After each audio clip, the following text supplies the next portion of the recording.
When you're ready. That's just showing off. So, now that I've got that out of the way, we're on air. Bless you. Good evening, and welcome to Fate of the Dice's Descent into Avernus. Tonight we have Carissa, Theo, Quinny, Shulon, and Meltith. Who wants to go over what happened last time? I'll go over it. Right. So we finished off down in the tombs. There was a guy there. Trying to read my notes and I zoomed in too far.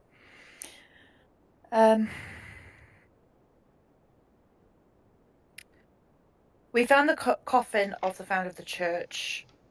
We opened it. The condition of the body was still pretty good, suggesting there was some magic at work. Buried in her cleric clothes and her mace and amulet of her god. We put it back together again and wasn't going to touch it. We cleared out the rest of the tomb, asked where is Zodlock? Is that right? As he came down back down. Oslock. As he came back down to find us. We went back down to go find him. We found him looking for the great sword that Meltith has, and he wants it, and we ended up battling for it. He was wearing robes of the Iron Shadows. He tried to make a break from it. I asked him what did they want. He said whatever the Shadow Master wants with it. Theo killed him. We found a note of goblin instructions. None of us could read it.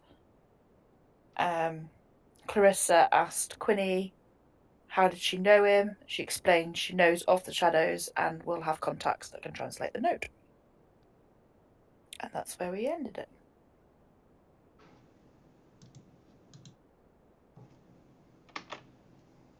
Okay. In which case, having left the Church of Last Hope, what would you like to do? I mean, what time of day is it? Because in hindsight, looking at my character sheet, I could have done with a lot more. I'm on 2 hit points, burned through most of my spell slots. I'm sure after everything the church will put us up, won't it? It just turned out and got, actually. It would be about noon.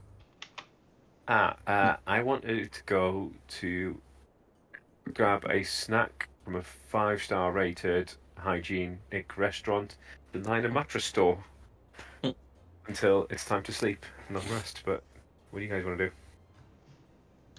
Liner Mattress Store? It's the least dangerous thing. Anything bad's gonna happen to us between here and the next inn, is it? Who knows? Well, you could risk it. Yeah. Or I could. Yeah, maybe we should just try and find an inn in Twin Songs. Stay the night. Or have a nice big lunch. But I'm telling you, I'm going to spend... Oh, I'll tell you what I'm going to do. First thing I'm going to do, I'm going to stand still for 6 seconds. And then that gives me my feline agility back. But first sign of trouble, I am running and leaving you to die. Let's just find an inn. We've done a lot over the last couple of days. Things aren't that... Actually, things are fairly urgent. Well, we can walk up. As soon as we see danger, I'm running. Well, there's no point in heading into danger if we're gonna die. Well, yeah, if people are gonna die. Let's find an inn in Twin Songs. And that, or do you want to walk up to Little Calisham and try and speak some stuff, but run at the first sign of trouble and deal with it tomorrow? By looking at the map, though, they say it's quite a walk. Maybe there's a taxi. Nay. Gotta be some sort of, transport, carriages or something, surely? I'm just gonna... Sheila's just gonna step out into the road and hold his hand up and see if anybody stops. I'd say, what sort of angle are you holding it at? Not like an Elon Musk sort of angle. Yeah. Just not straight, in the air. not straight armed at a... Have you got ankle? Have you got 40 your degree ankle out or vertical. not? He's showing a bit of ankle as well. 1940s. Oh yeah, big fat orc. Yeah, they're like Shrek being seductive. No worries. So is the plan to hang around the Church of Last Hope, waiting to get you, waiting for some sort of cart or carriage service? I like that plan. Yes. As long as I can sit next to the door, because I don't like being in the confined space. Mm-hmm.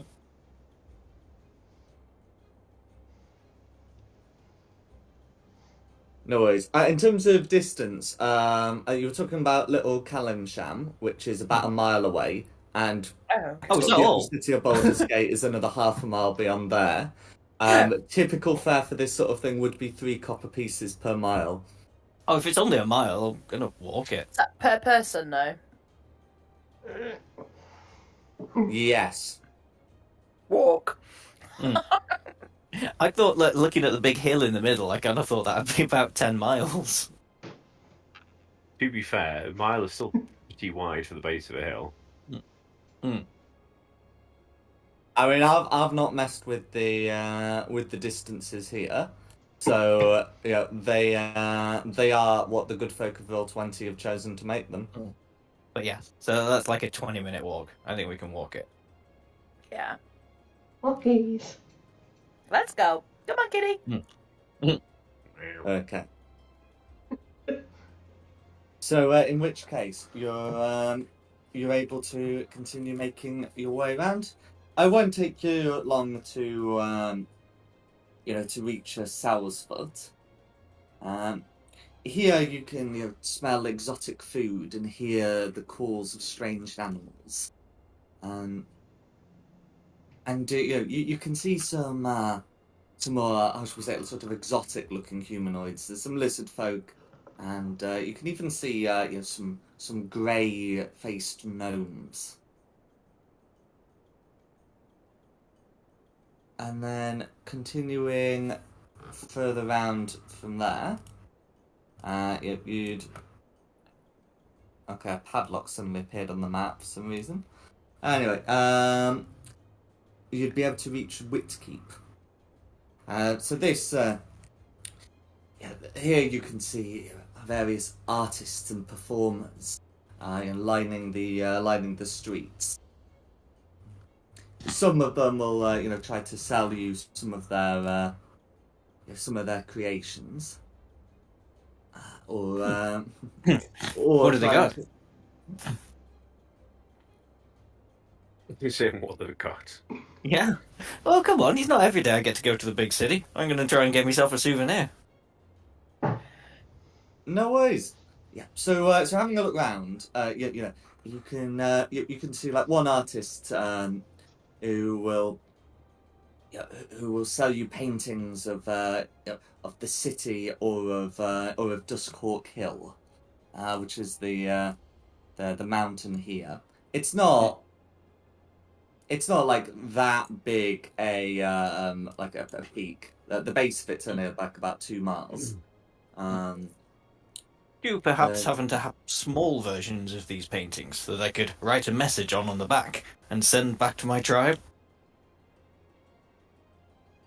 What, like wish you were here?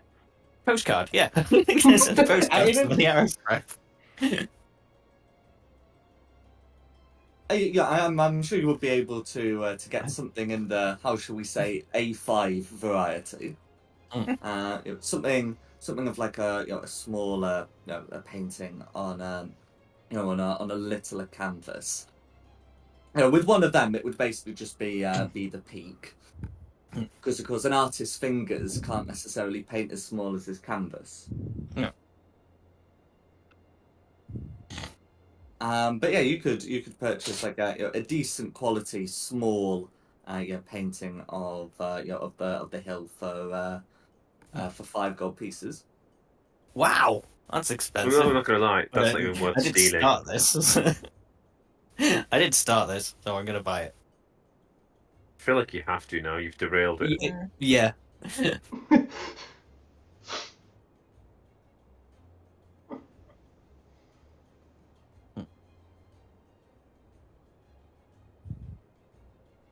Okay, sorry. You can carry on. No worries. That's such a. Okay, and then moving on, you were so I heard some talk of Little Cannonsham because I believe one of you is a sort of a backstory that does vaguely have some connection to the place. Yep, that would be me. And yeah, as you approach there, Little Callumsham's a walled community. Quinny would probably know like a bit more of its history than the rest. If anyone wants to make a history chat, they are of course welcome to. But the long and short of it is, do you remember when you came up to the city yesterday and there was some sort of like Elturian refugees trying to get in, and they needed to go through all these processes of having a priest confirm that they weren't ill or something? Yeah. Yes. Yeah, the last time there was like a major crisis was with refugees coming from Cannonsham. They were put in a walled community outside the city, and the community is there to this day, several generations since.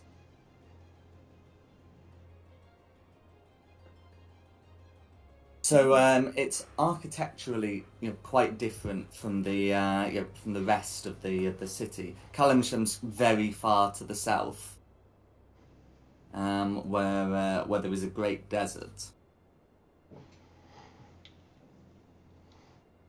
and you'd be able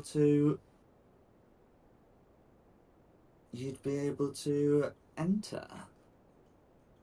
As we do, Queenie sort of pulls the cloak up more up round her head.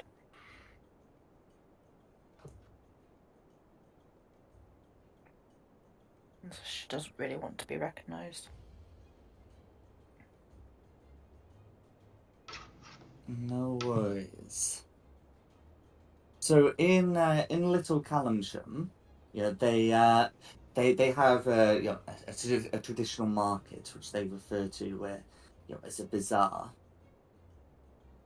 Is there anything other people want to be doing there?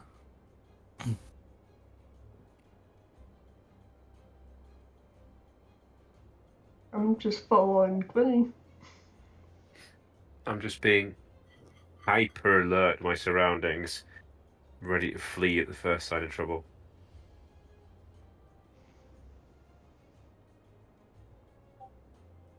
How about Shilling and Meltith? Oh, just me going and getting a drink, I think, to start off with. Go and write me postcard in the corner. Yeah, pub sounds like a good idea, doesn't it? Pub crawl. I was going to say, I think I'd probably go find somewhere to sort of sit and just observe everybody around and try and get the lay of the land again, how things are.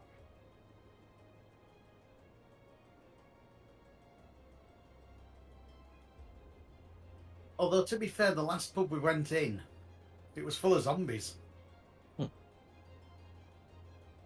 Well, hopefully this one won't be. Yeah, and I mean, I would say, well, that wasn't full of zombies, was it? It was full of devils. Oh, I'm sorry. I I didn't check what they were, I just killed them. Okay. No, yes, we know fine. you just killed without worrying what it is. It caused quite the bother at the start. Okay. So, in any case, you would be able to find someone somewhere in here, where you'd be able to get a drink. So the traditional drink here would be a lager called Golden Sands Brew. Try one of those. So the traditional lagers, I should say, are Golden Sands Brew. They have basic golden orange. Have an orange one. Why not? Try something new. And is this tavern that we go into? Is it an inn as well? So Can we arrange some lodgings? Well, it's the Golden Sands Brewery where they they would have like a drinking area. You'd struggle to get lodgings in here. Okay. With or without milk? God. So lodgings with or without milk. Or beer with or without milk? Lager with or without milk. I think you'd struggle to get milk at a brewery, I'm afraid.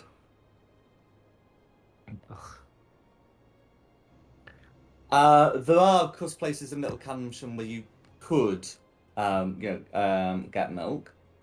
Yes. I'm too scared to leave my friends at the minute. We need an inn. We need somewhere to stay once we've. Definitely. Yeah. Do we know that you can have goblin contacts here that can read the letter, or if we just? No, I just said that we've got contacts here. Yeah. We should probably go find those people first and foremost. Find the contacts. Well, it depends. Are they the sort of contacts that are going to turn around and stab it, or are they the sort of contacts that we can have a conversation with? No, he shouldn't turn around and stab us. But no one said go find the. They just said go find the bar first. Yeah, Quinny would want to go sit down first though, and sort of get the lay of how everything is, because it's been a while since she's been there. No worries. So, sitting at the bar, in the sun, having a lager, just watching, drawing, just seeing how everything's going. That's fine. Oh, and you were talking about a tavern. In Whitkeep, you would have passed the Whitkeep Hostel. And I'm sure those who are native to Baldur's Gate would have made that known to you. So a tavern is not necessarily like a hostel where you can spend the night is not far away. But I think the plan was to go to Little Camsham and make use of these contacts. Okay. So so you're all settled around the brewery. You can see that there are some neighbouring tables where some of the people are also taking in the afternoon. Many of them look to be Kalashite from Little Camsham. You'll also notice that none of them are hobgoblins. Is there anything the five of you want to be doing, before we move on to contacts? I'm good. I'm good. Yeah, I'm happy. I want to say I'm happy, but I always feel like I'm missing something when he says that.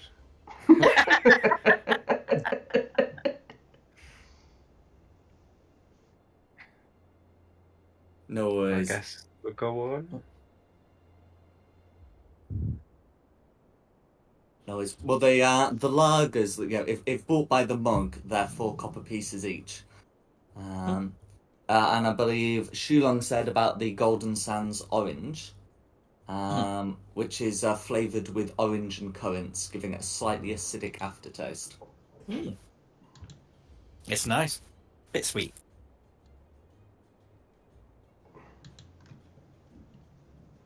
Absolutely. You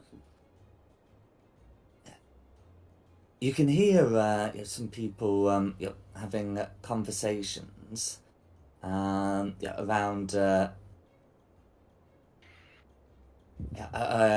one of the nearby tables. One of them, a human Kalashite, is speaking to someone who looks more sort of Baldurian. The person who looks more Baldurian is saying, There's a small crowd growing at Basilisk Gate. More people from Elturel wanting to get in. They say we're going to be having even more coming by the boatload. And after that, there'll be some who are coming on foot.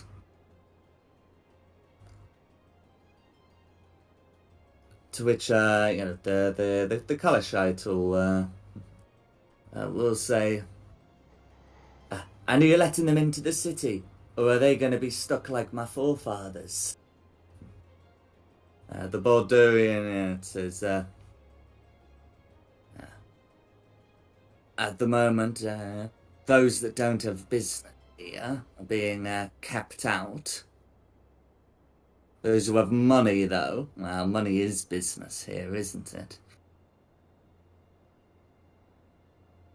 The Kalashite says, that's better terms than we got. Better. Surely there'll be, there won't be that many people with, the money needed to get in. To which the Bordurian says, no. No, there aren't. I'm sure there's a bit of money to be made in documentation there. You know, if any of your bosses got some good forges, to which the Kalashite says,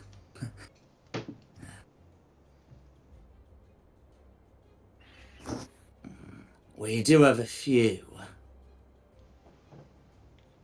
But I'm not sure how many of them are going to turn things towards Baldur's Gate. We get a good bit of autonomy by keeping our operations outside the city. I'm sure the Dukes won't take too kindly if we're forging their documents. The Baldurian shrugs and says, thought it might be worth a shot. But, nah. Lovely afternoon though, isn't it? And they clink mugs and drink to the afternoon.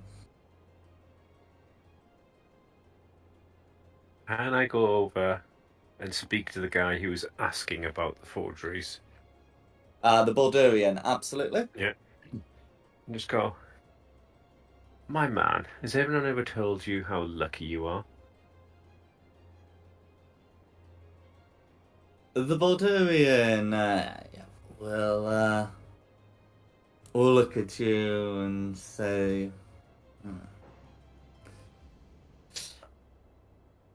that depends, doesn't it?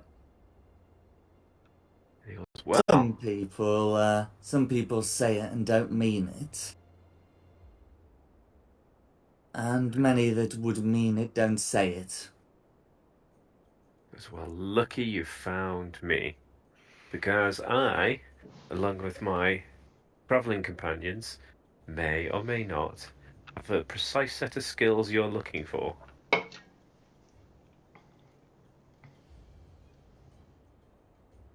The Baldurian will look at you and say, paperwork skills? I've got exactly those sorts of skills.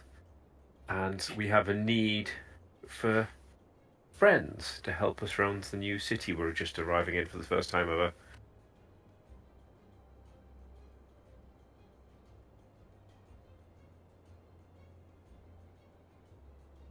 Very well. You need some work. And he goes, no, I don't need work. I'm offering in exchange for, say, getting into the city and having somewhere quiet to read my books, shall we say.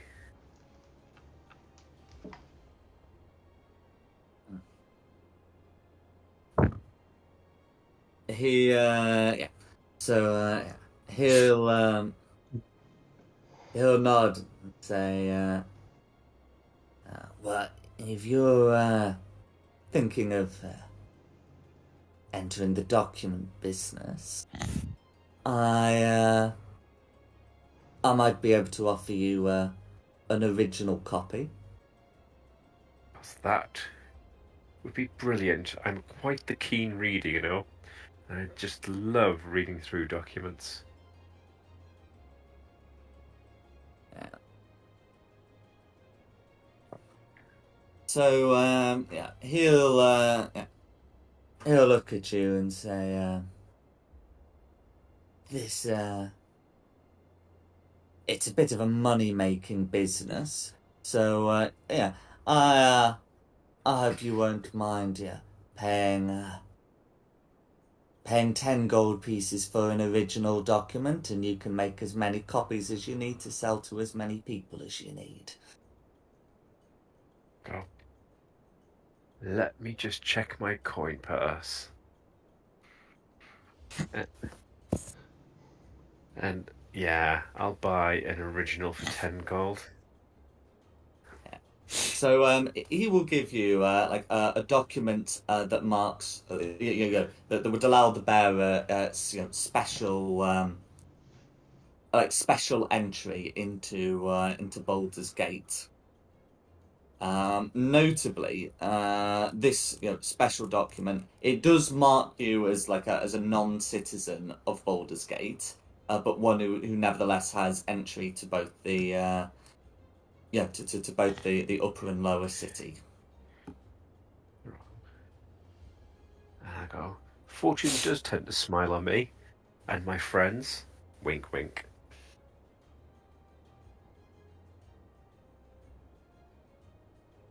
So once I've got the document, I can go back to my friends and go, cool. I've got us day passes to get to the city. Does Quinny recognise the Calishite?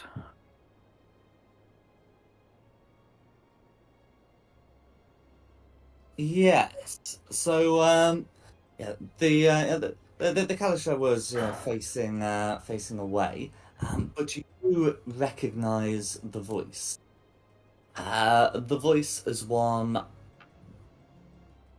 Well, let's just say as one whisper. Yeah. Okay. She will go after him, but will sneakily try and go after him. No worries. So as the Kalashite is leaving, you'll go after him. Mm-hmm. She's just trying to break away from the pie, sort of thing. That's fine. I don't know when we need to enter a separate chat, but that's going to be fine. Yeah. So we will go back to what the party wants to do in this, but I think it'd be best if we moved on to you specifically. And yes, you will be able to follow him out. If you were going to attempt to follow him down the street, we would be doing sort of I guess it would be like stealth followed by contested against perception. But if the intention is to meet at the entrance, then that will not be required. Yeah, no, she just wanted to break away from the group, so the whole group wasn't following. That's fine. So she does actually want him to know that she is there. Absolutely. Group, are you following, or are you drinking? Does anybody actually notice me break away? I'm just gonna say no. When it comes back to us, it'll be like, "Where's the gnome?" There we go. That's fine. If that's agreed, I don't need to ask you for a check. In which case, yes, you are able to encounter Whisper at the door. He'll say, "I haven't seen you in a while. What brings you back here?" Yeah, no, come on, get inside, quick. I don't want anybody to know I'm here. In which case, he will do so and find a secluded spot. And here, for various reasons that you don't actually need to know exactly what I'm here for, But I do have this text that needs translating. And I know you're the best one to have a look at it. No worries. So he will take a look at it and then on the back write out the common translation. I'm going to put it in your journal. And I will show it to you, but I might as well read it as he reads it aloud to you. So he'll read out, a potent greatsword lies in a tomb beneath the Church of Last Hope. We have found a potential buyer in the upper city. Infiltrate the church and seize it, then return to us. He looks at you and says, this is written in Goblin.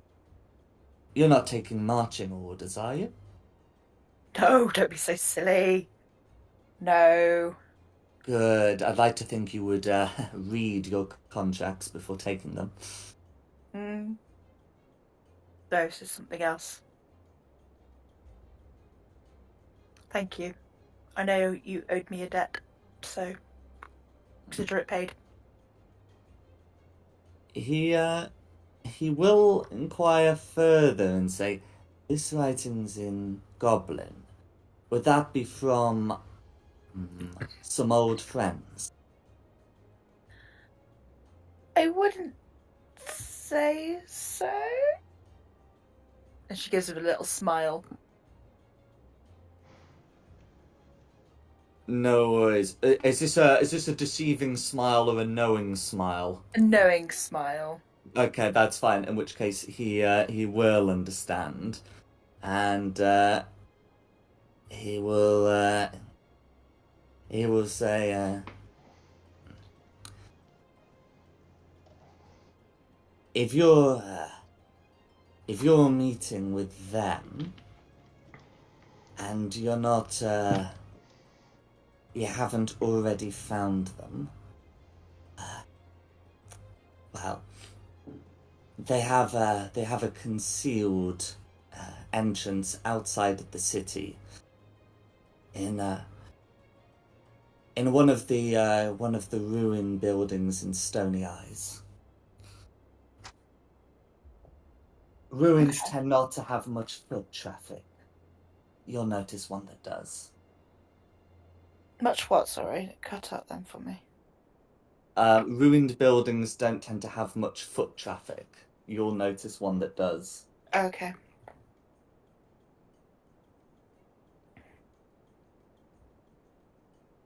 Okie dokie. Oh, thank you. And with that, he will give you the note and will be on his way. Yep. I sort of sneak back out and make my way back.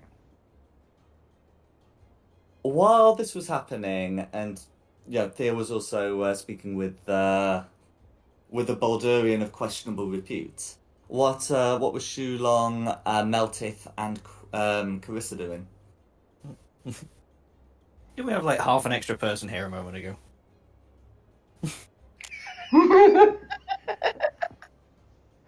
Oh yeah. Where is Quinny? Oh. Can she on the way back find like a sort of stall that sort of sells like toffee apples or something, or mulled cider or something? Something that's going to be like a copper piece to justify the trip. Yeah. No, go for it. Okay. So I just return back with treats for everybody. Okay, Quinny. Hey, look what I found. I just had the smell of it and I just had to go and get some. Well, we're supposed to be here looking for a contact. And here's you fanning around, currently getting treats. Thank you, then. He says I haven't been and seen the contact.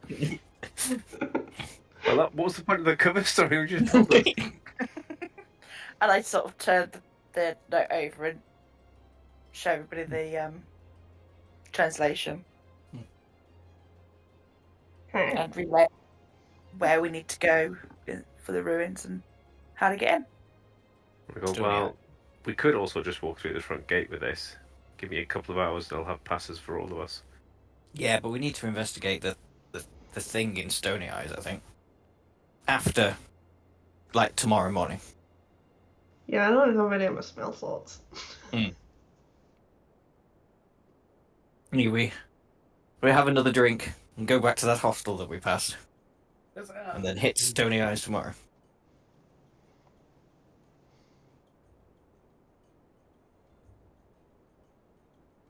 No worries. Drink off, drink off, drink off.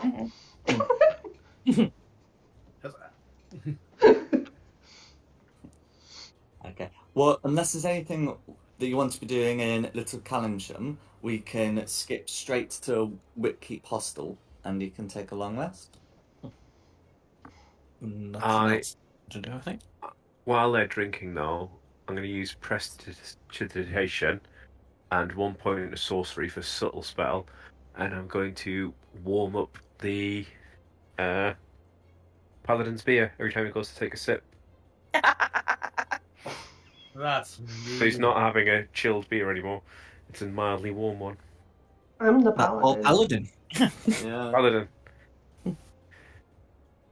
Whatever Shulong is. Nah. He's a cleric. Cleric.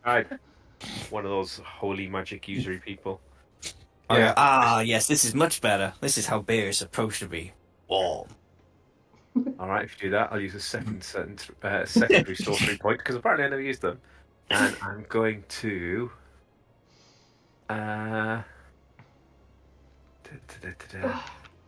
make it smell like he shit himself. Oh, delightful. Because I still haven't forgiven you for throwing water over me. You might get some more water on you in a second. Well, that's why I'm using subtle spells, so you can't see me do it. So I don't need to use any sort of verbal or semantic components. There's really a better use of my sorcery points, but I'm not using them like that. I'm using them to fuck with you. 'Cause I'm being a petty little cat. With a 12 in passive perception, would I know that the cat's being shady at the moment? Not with subtle spell, I don't think. So, So Yeah, subtle sure. spell removes the verbal and somatic components. Are there any material components associated with prestidigitation? I'd imagine not. But it also all material components except material components that are consumed by the spell. So it just lets me cast a spell by glaring at it. But prestidigitation, let's have a look at that. No, it's just verbal and semantic. If a prestidigitation doesn't have them, then you've got no worries. And if it does, then potentially you'd be doing something with your wand or other arcane focus. No, just verbal and semantic. So There we go. Then that's both of them covered. Did you that was me? I hadn't noticed. Essentially imperceptible. I think it's time, guys. Why do they make clerics' robes white? I'm just gonna gently be purring and cleaning myself, licking the back of my paw to my ears.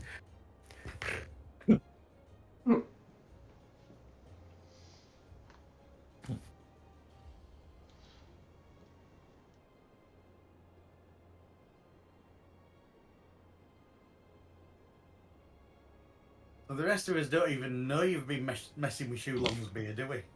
No. Nope. So that's it. I'm done. That's all I want to do is torment him. No worries. Okay. Well, is anyone else doing anything else? No. No, but speaking of prestidigitation, I can never say the bloody word. I say to create a little clockwork device and put a little fire on top of it so it's all shiny and go set it off so Theo can go chase it. Because it's shiny like a laser. Meow, meow.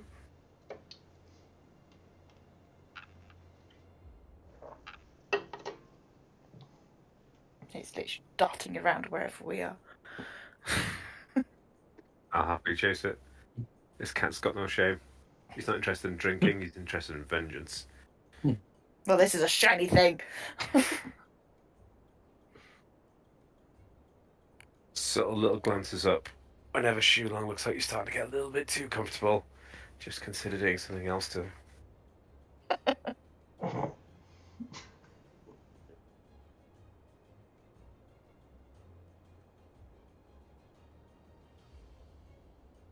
The hostel then? Yep. Or unless anyone else is doing anything else.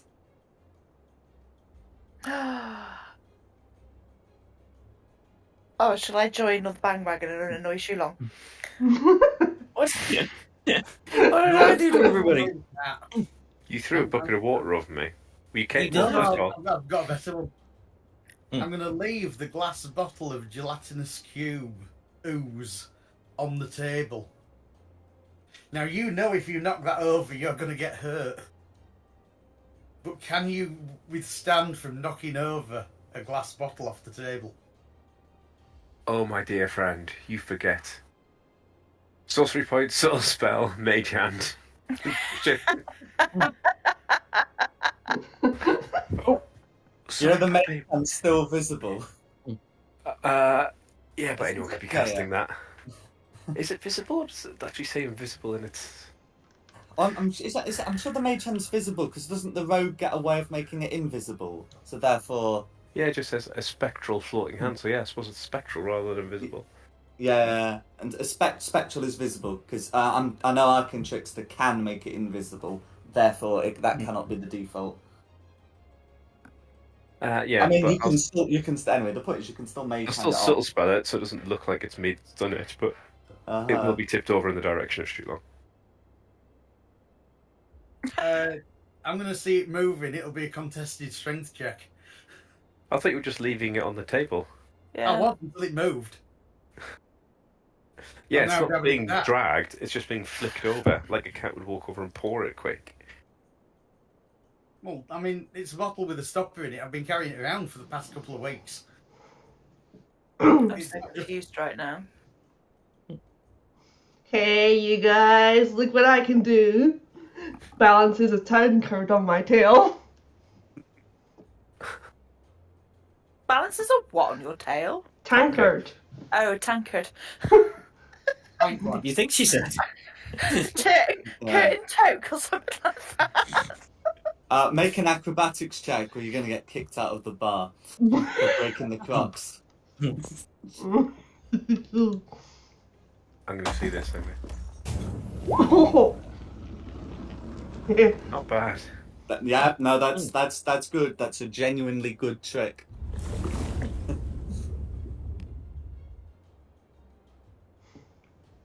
Did my trick attract attention? I mean, it probably would notice something, your attention. You can see, you can see that some of the customers look somewhat interested, hopefully in a good way. Is Shulong interested? Yeah, reasonably interested. Why? And some of the bar staff are also sort of sort of interested but concerned. But they're not gonna try and stop it, because that is how the crocs get broken. As Shulong's interested in, I'm going to use like a hand to do my magical tinkering and slip 2 stones into Shulong's pocket, where one has had a message of a farting noise and the other will emit an odour of cow pat. So when Shulong moves, he's going to go and stink. Why? Because you stole my bed, then threw a bucket of water on me. That's why. And I forget I have them, and I can do all sorts with it. And I'm a gnome. I'm cheeky. I forget to play that part. I think we've broken Jack again.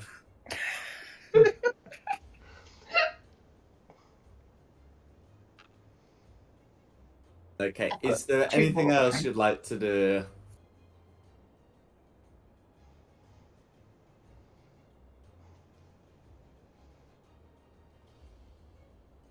don't think so. Okay. We'll be So- serious now. No, it's fine. Yeah, no, it's fine. Don't worry about it. So yeah, in a suitable time, you're able to leave Little Callumsham, head over to the Whitkeep Hostel, get yourselves booked in.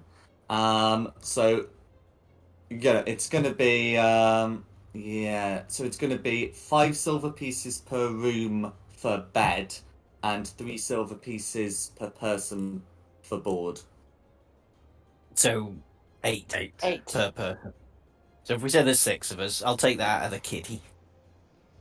Uh-huh. What's 8 6s? 40... 48.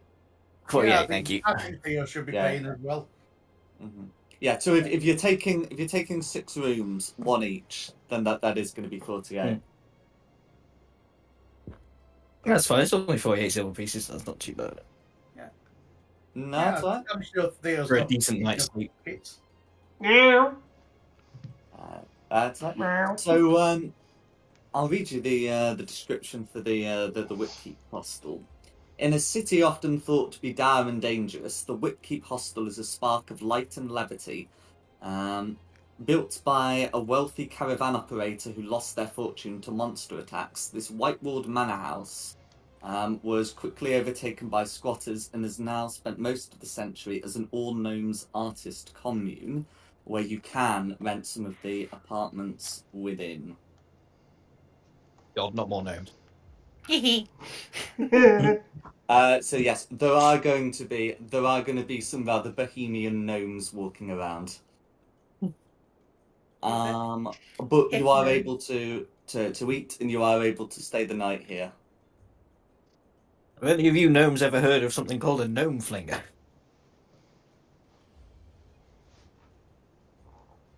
Never mind. The gnome to who you say that to looks rather appalled. They It was invented by a gnome.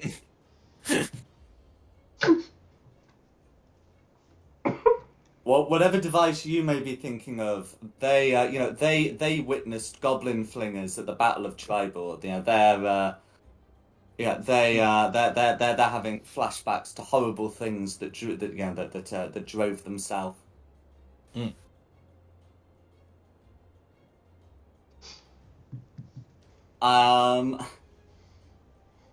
As for the night, unless anyone wants to do anything with these, with some of these gnomes, you would just be able to take a long rest. Barricading myself in first and foremost. Any gnomes when I see my tail trick? Oh, bro. No, I'm not gonna try that again. Never mind.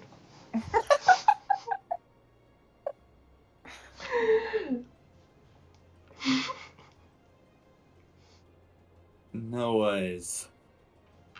Are we You might safe get the in wrong this sort of to customer. take a long rest? Pun? Are we safe Yes. in this hostel to take a long rest? Yes. Yeah, like a proper long rest. Go for it. We're not Or your really- hit points back, or your hit dice back, or your spell slots back, or your everything back.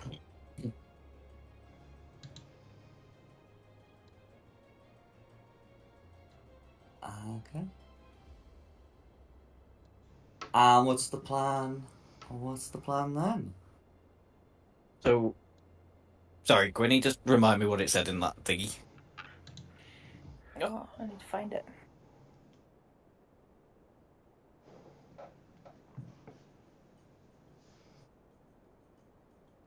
No, not that one.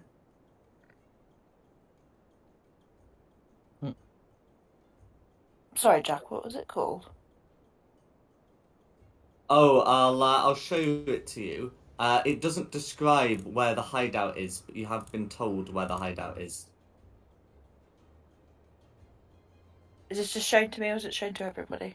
I've just shown it to you. I'll put it in everyone's journals.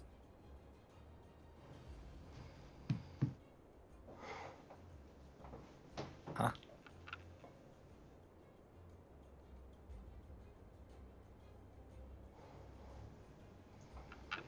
Oh yeah, so it was a stony thingy because that they had a way into the upper city, but Theo could have forged us all a Sorry. pass by now anyway. Yeah, that's what I'll do a little bit of time. Sorry, I'm a little bit confused. Are these ruins inside the higher city then? You were told they were in Stony Eyes. So it's like a secret tunnel underneath a ruined building in Stony Eyes that presumably goes into the city proper. Yeah, secret tunnel. Well, I'm going to still make the passes just in case we get through and someone goes, "What are you doing here?" That's fair. I don't want to hand over the greatsword. I like the greatsword. Well, next time we try and set a trap to murder the person trying to get it, let them fall into the trap. We'll get you to hold out the greatsword and we'll line the route and make them walk all between us, and then we'll just stab them as they walk past. I seem to remember the problem being stabbing people who could teleport. Everyone can do it. Sure. Bless you. You again. I've just remembered there was a sort of supply thing I needed. I can't remember what it was.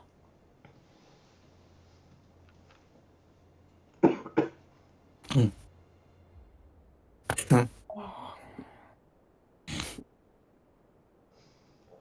Don't know.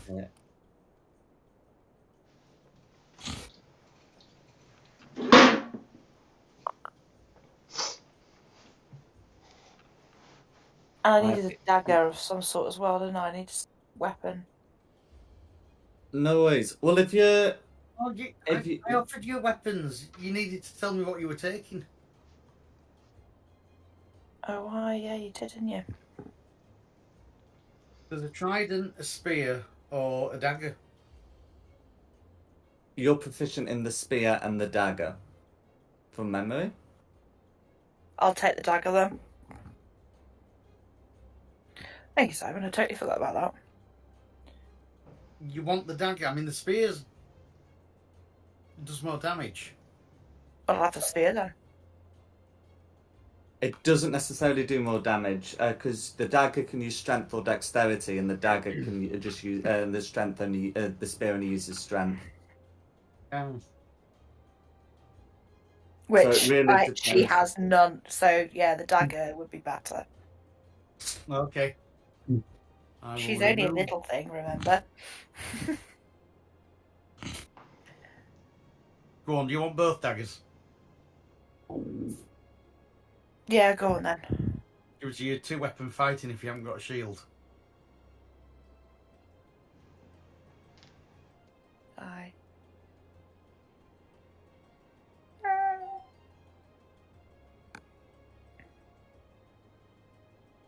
you go. So she shouldn't be so pokey now. At least she has something to poke back when she gets poked. I hope so. I mean, definitely I'd have gone with the trident because it's a very long weapon. And it Yeah, but if it's strength, though, she's got no strength. I gather, so it would be no use. No. It's strong and martial. Okay, and then is anyone else doing anything else? Just giving these forgeries a go, see if I can copy the passes. No worries. So what we're gonna do with those is because they sort of come into effect when you're trying to when you're trying to use them effectively. We'll roll a check at that moment and not before. But yeah, if you note that you're gonna spend the night making them, then that's fine. And then is anyone else doing anything else? No, I think I'm good. Hopefully at some point I'll have found those stones. Got rid of them.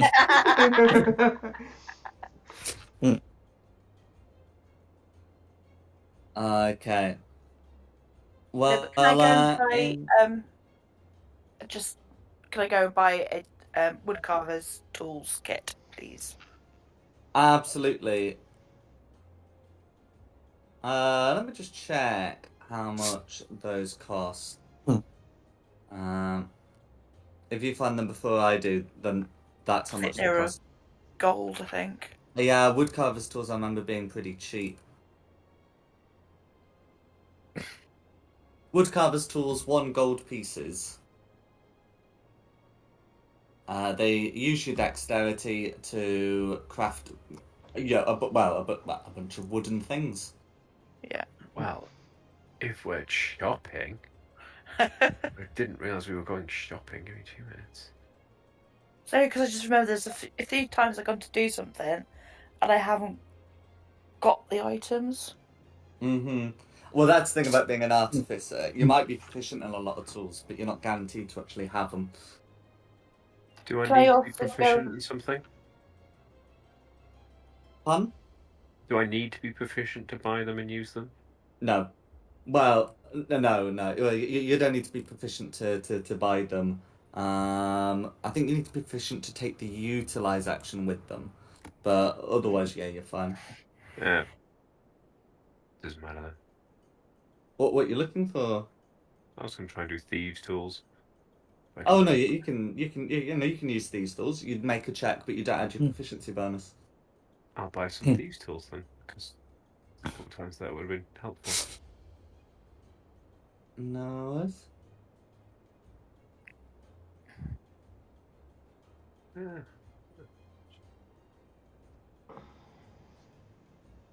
How much are they going to be? Yeah. Oh, in fact, yeah. So you can use the utilize action with them. It's you just don't get the bonuses to the check. How much of those are going to be? Let's have a So it's look. 25 gold. Then it's 25 gold. Boo, fine. Some people are getting robbed. Oh, dang it. Oh, do you want some? You can have them. But that money. is the purpose of thieves' tools, mate. I'm going to break into some houses, I'm going to rob some people, and if they wake up, send their souls to hell. Because who says the sorcerers have to be the good guys? Exactly. I'm all up for that. Has any sorcerer ever been a good guy?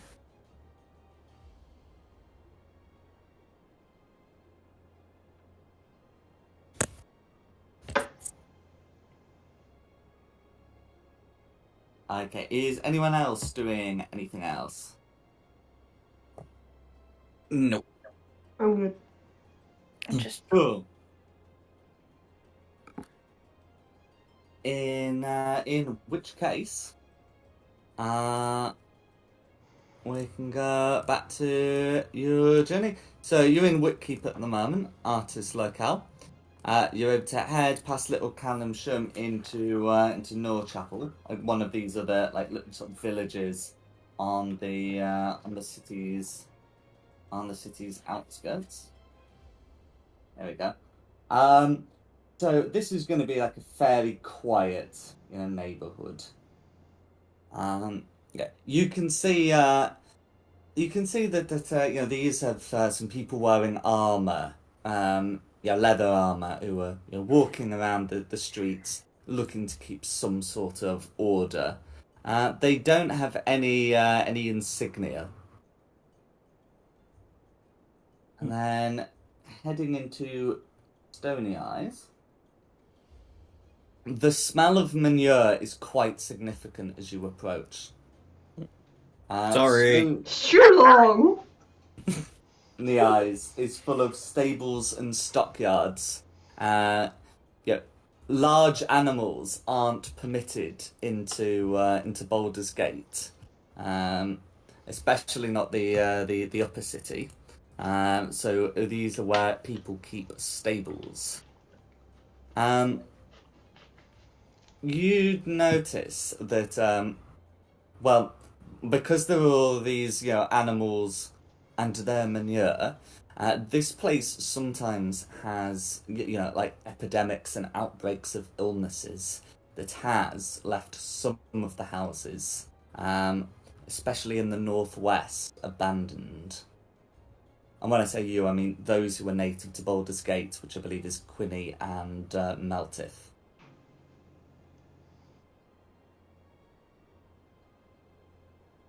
Well, what would you like to do?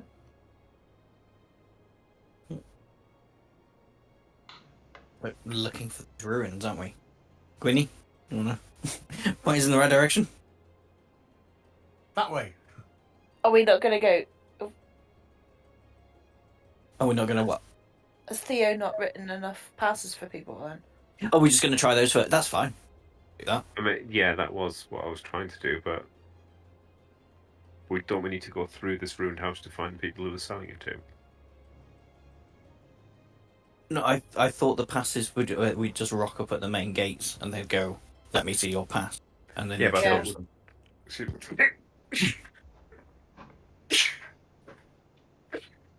Bless you. Excuse me.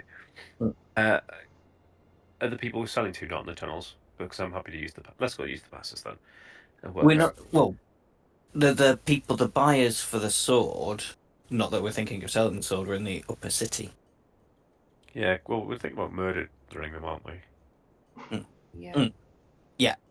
But there's not really any point to go through the secret tunnel if we can just waltz in the main gate. Other than the fact it's a secret tunnel. And if main gate fails, we know we got a way in. Mm-hmm. All right, let's go. Okay, so the plan is to go through the as it's referred to, the basilisk gate to get into the city. What's your plan once in the city, by the way? Well, we need to be warning somebody about the insidiator. Yeah, don't we have to stop them trying to create the second companion as Yeah. well? Did we have any clues for where this other cult's gone? And it could be related to the other people who were in the secret tunnel.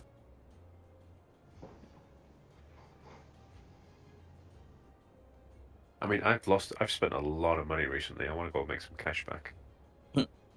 Well, I mean, we could always just go through the secret tunnel first, murder the people that are down there, and take any money that they've got.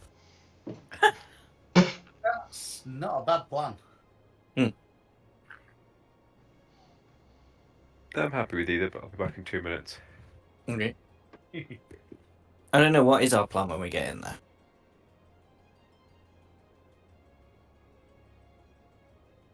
I think Shulon needs an alignment change. Mm. No, yeah, you're right. I'm supposed to be good.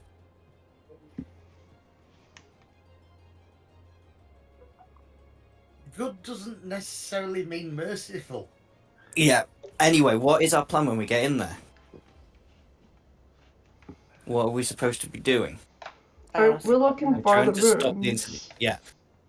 Well, the ruins are for the tunnel to go under, which we're not taking.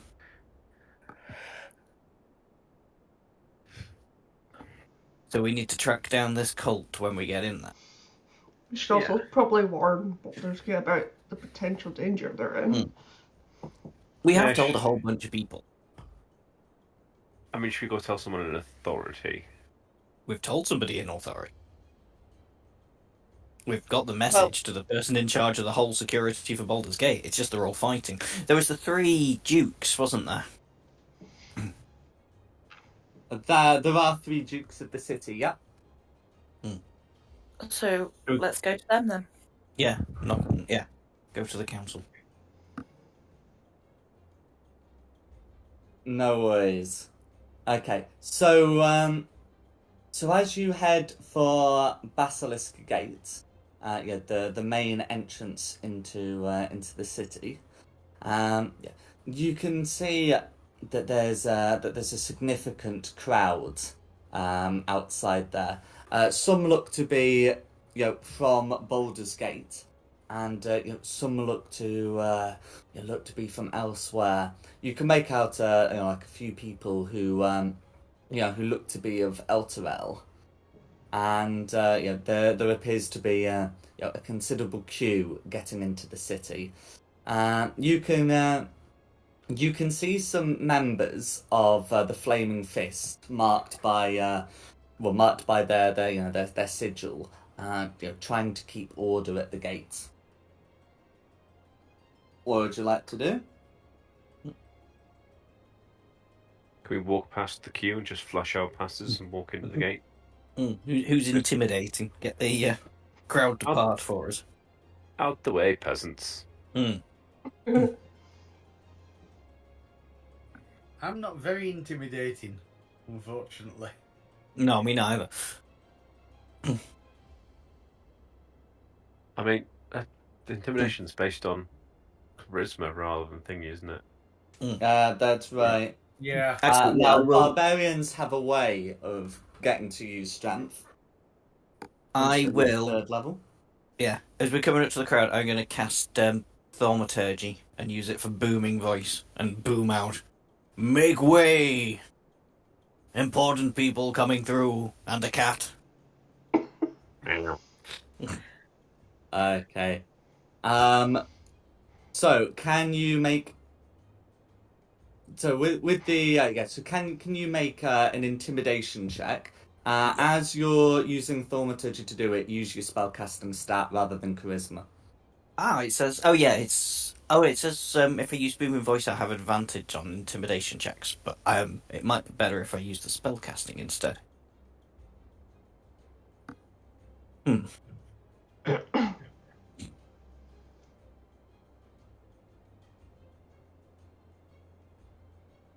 So what is so D20 plus 3.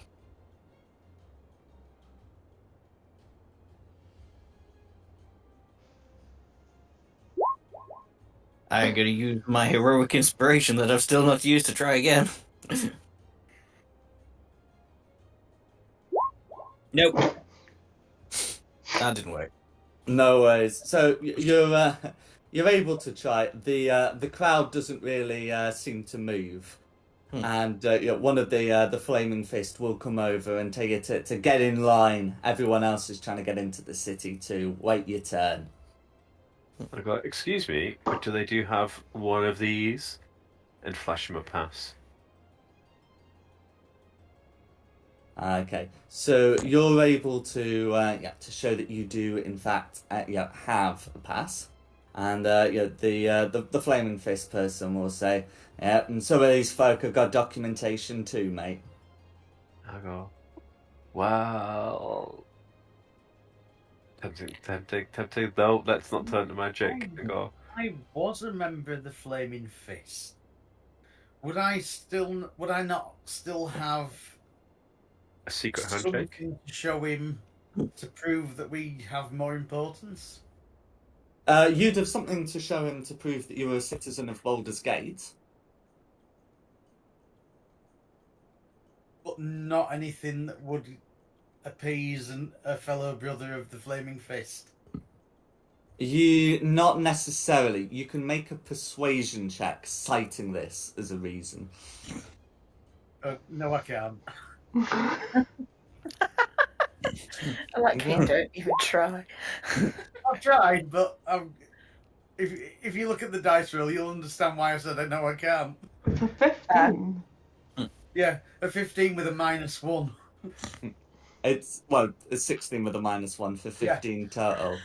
So with a 15, you are able to convince the person from the Flaming Fist to take to take you up a bit. He'll say there's been some changes since you were away.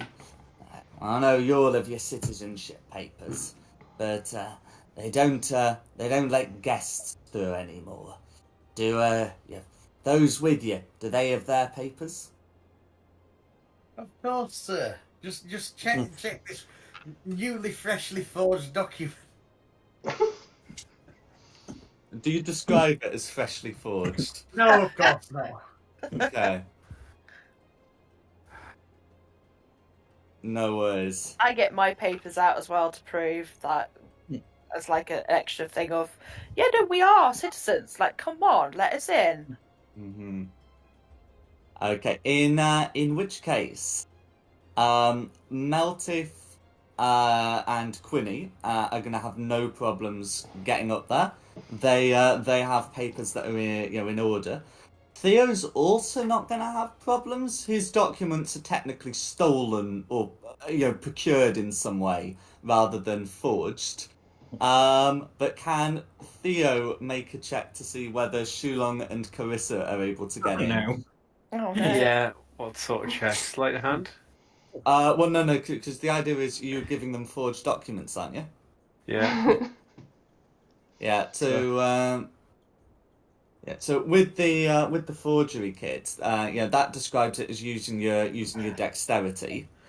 So you would make a dexterity check with proficiency, and this is something that would have taken place last night to make a suitable forgery. Basically, see if the ink's dried or not. Yeah. 20 plus 5. Here goes nothing. Hey! Okay. Fortunately, Theo did a good job, and Carissa and Shulong are also able to get in without issue. And with that, you've made it through the Basilisk Gate into Baldur's Gate. What's the plan? Oh, well, I guess we'll need to head to the upper city, won't we, if we want to find this council of dukes. That's where I assume they'd be. Yeah. What do So, so in terms of what your characters know about the upper city, Theo,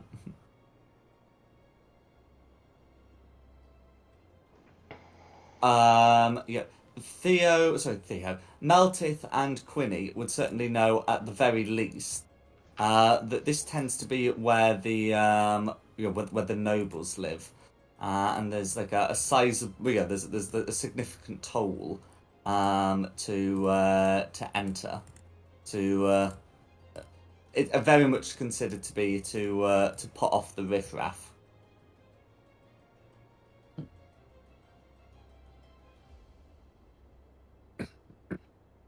You tell me I have to pay again. Baldur's Gate for you, innit? Wait, like the first thing we're doing is robbing somewhere. No worries. Might have to test out this new sword that we found. Mm-hmm. Yeah. I'm not gonna I don't want to start fighting the entire city, but I'm definitely making some money back. How much is it to get up again? Oh, let me have a look. Yeah.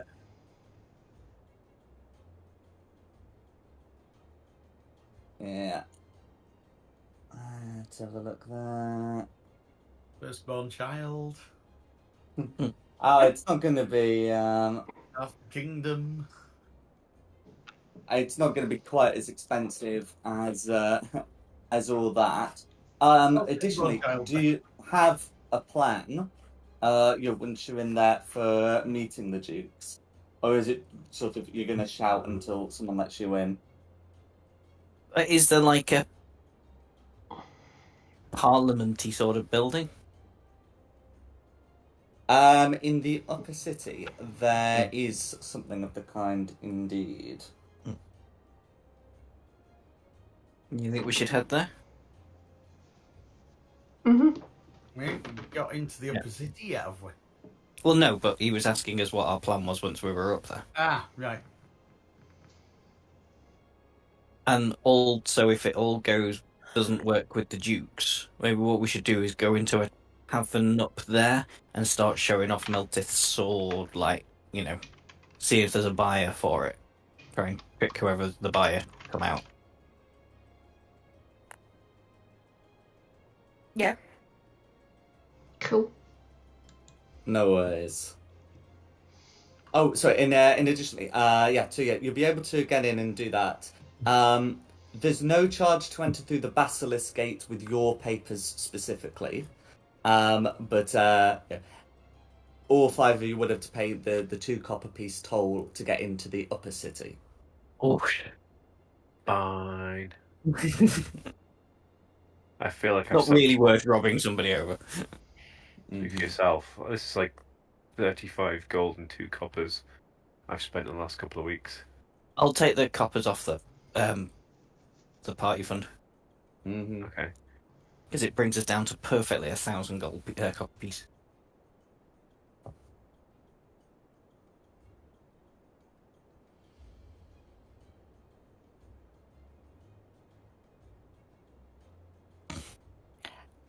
As we do that, can I do a little trick with one of the coins just to annoy this person on the tower?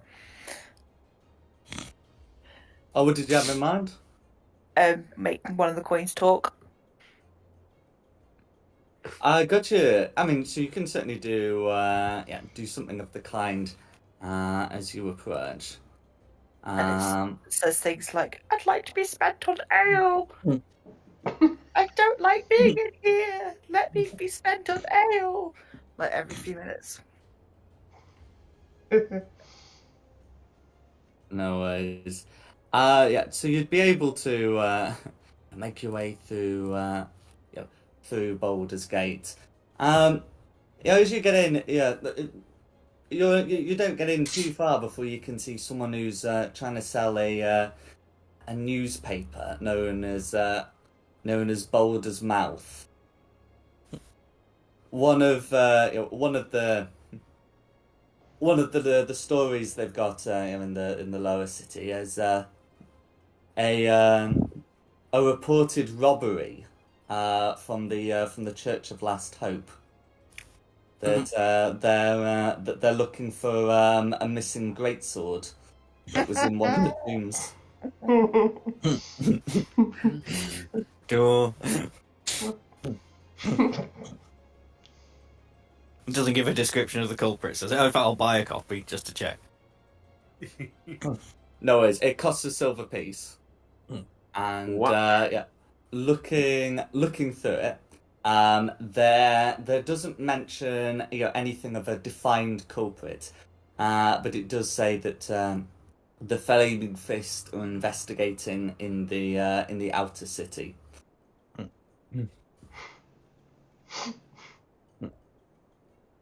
It's a good job we're in the upper city then. The lower city. I thought we'd got through. Yeah, you'd got through the outer city, which puts you in the lower city. You'd be like here. Alright, I thought you said we're at the gate for the upper city. Nah, you're in the gates for the city. Yeah. No, the upper city, specifically this bit that's covered in too many GM layer things for me to clear it out and for me to reveal it.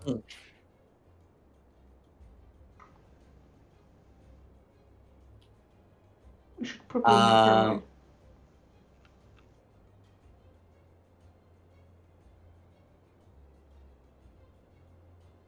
Okay, but other than that, you'd be able to make your way through to any of the gates that you've got here.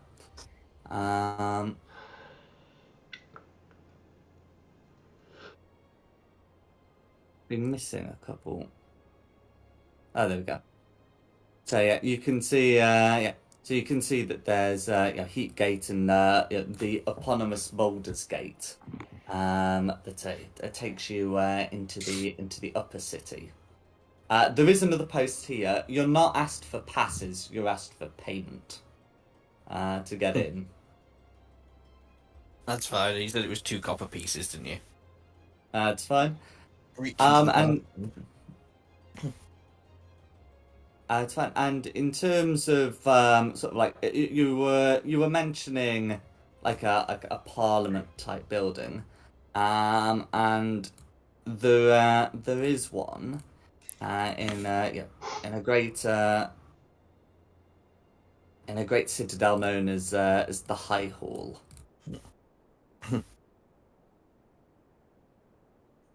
Okay. Do we head there then? Yarg. What do we say when we get in, so we don't sound stupid? There's thing we said on the outside, doesn't there? There's the oh, that lady's name's gone off my spreadsheet. Oh no, it's not. I just can't remember which one it is. Duke Stelmane, isn't no There's Duke Porter, Duke Van Thamper, and Duke Stelmach. And it was Duke Porter's daughter, or niece, that was coming to take defence of the town, I think.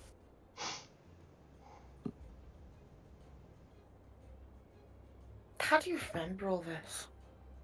I kind of write the names down. And, yeah. I write things down I don't remember. Yeah. But yeah, we go and ask to speak to the Dukes. Unless anybody else has any better ideas. Or any ideas. Sounds good. No Do we know worries. what we're saying to the Dukes?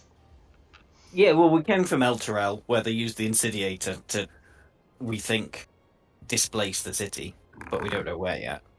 And they're planning on doing it again in Baldur's Gate. We still got the evidence. They should probably already know, because we told the other marshal. But we will go and tell these guys as well. Okay, no worries. So, right. So you're able to approach the High Hall. So this is a a big centre for the governmental activity. So there is there are the important council buildings which will have guards outside, and there are also some of the the legal buildings, like where the courts are. There is a council building for the Council of Four, which are the Dukes. Is your plan to head there and attempt to speak to like a guard or something? I think so.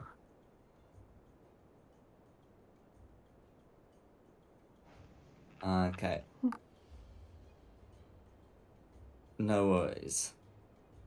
Okay. In which case, you can certainly go up and speak to a guard.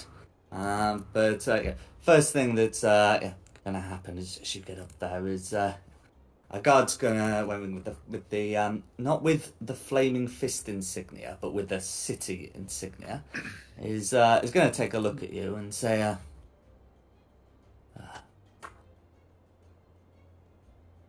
"Who are you, and what is your business here?" So we're a travelling pack of heroes, and we're here to warn you of a great danger. Here to, we need to speak to the Dukes on an urgent matter regarding Baldur's Gate. We have evidence that says the same fate will befall Baldur's Gate that fell to Elturel. We understand Marshal Porter is either already here or en route, and we need to speak with the Dukes. The guard will stare you down and say, "Do you have an appointment?" This is too urgent for an appointment. Did they have an appointment to destroy Elturel? No. I don't think they've got an appointment to destroy Baldur's Gate. I've got a spiky ball on a chain. The guard will shrug and send in the captain will shrug and send in one of the guards to speak to the Duke's people to see if anything can be arranged, but otherwise is prepared to leave you out here to cool your heels. Cool your heels. I mean, did he look like he was going to do something helpful, or did he just chin us off? Well, he did send someone inside to presumably do something helpful. If you want to make an insight check, you can, but that is what you saw. Yes, I do. Or I've got proficiency, so I can help somebody if someone's got a better than a +2. I've got a I've got +5 +3. and proficiency. Alright, you roll twice then. I'll just shut up and drink my own brew. Who's rolling? Am I rolling? Yes, you got a +5. Yeah. Are they going to do anything useful? Oh, wow. Um, That should be enough. Yeah. should be, but let's see.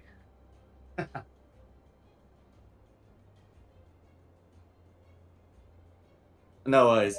Yeah. So with that, you reckon that this captain is doing something, but is sending someone in with the intention of if any of the dukes are available, something will be organised. But they're certainly not expecting a lot. I guess all we can do is wait. I mean, you have just walked into a city and then demanded to speak to the leadership. Yeah. You've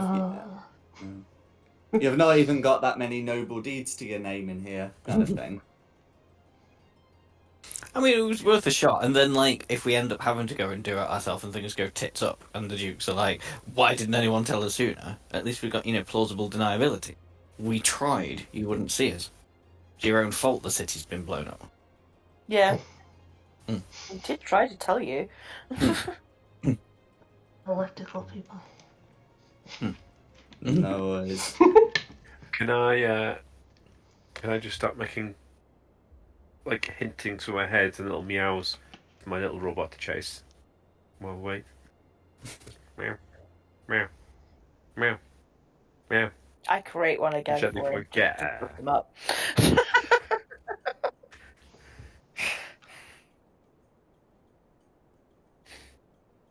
Don't know what the rest of you do, but I've got my afternoon sorted.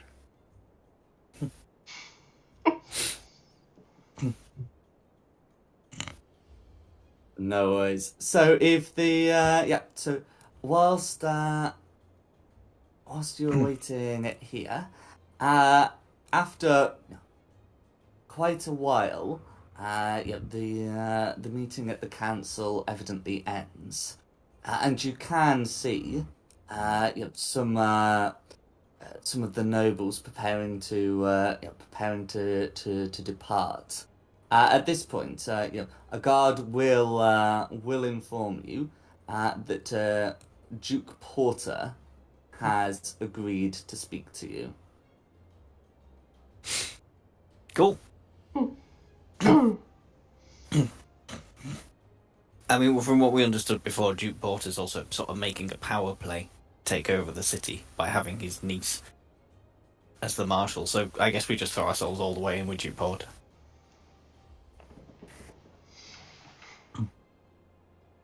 No worries. Yeah. So you're able to see the other two dukes leaving, despite their title. They are the other two are both women, more duchesses really. But yeah, that's the system. So they're both middle-aged. One is evidently is departing with very evident help, being supported by a servant in armor. And the other is confidently striding out with her entourage. Both of them will depart in their carriages, and you may enter the council building to speak with Duke Porter.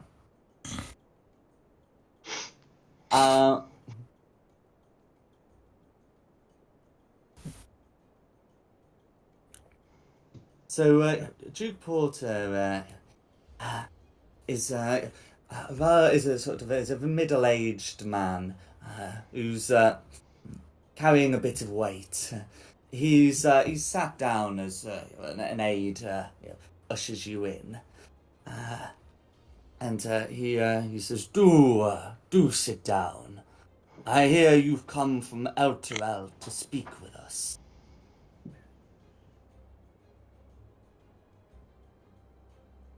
Indeed we have. A sad business there. I offer you my sincerest condolences. We also believe that Baldur's Gate is potentially in danger as well. Yes. We encountered the brief drying of the river before the waters returned. And I'm sure there will be more irregularities coming from the river. And then there is the matter of how it came to fall in the first place. Magic. Yeah, well, that's yeah. Magic. Sorry. We're kind of investigating the finer details of it, but magic. Yeah, it was to do with the instinctive data, the big something there up in the sky that made it all the way daylight. That did something. Companion, yes. And they're going to put another companion in Baldur's Gate and do exactly the same thing. He looks at you with some confusion. Another companion here. How would this happen? We are constructing no such thing. I don't even know how they themselves were able to do it. We have some evidence, don't we? I thought we did.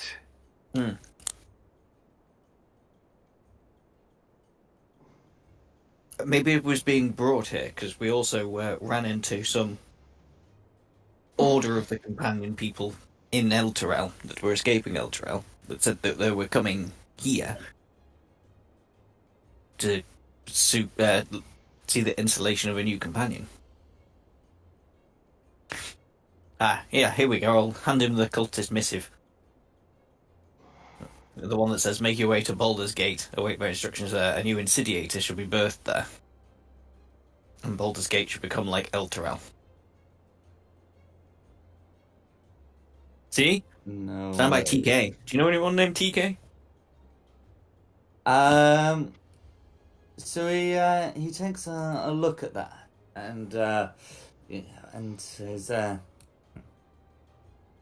I have no knowledge of someone by that name.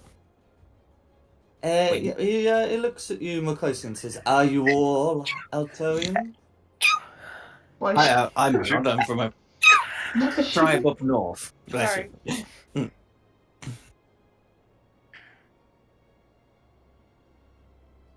Found myself in the middle of it. A couple of us from Elturel. One of us is from Elturel. I'm from Elturel. I'm a local lad.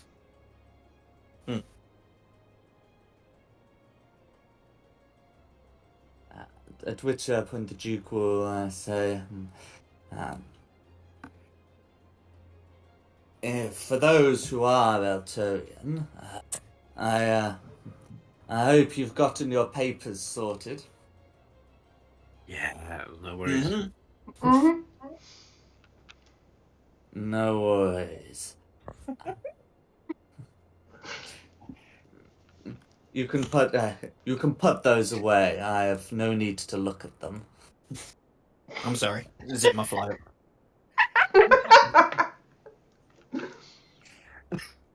The Duke continues.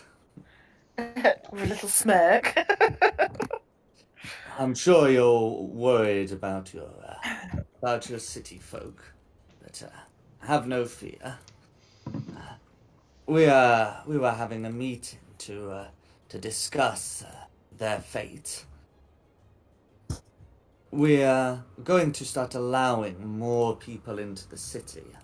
We have a place prepared for them in the east of the city. If you are in need of lodgings and have been given the necessary permissions, you may join them.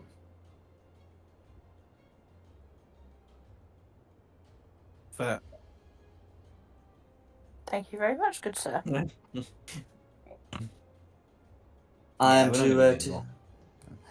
to give a speech in the square tomorrow morning to announce this to the people.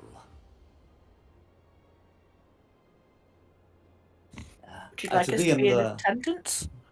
It'll be in the wide. If you wish to attend to settle yourselves, to You would be, of course, welcome.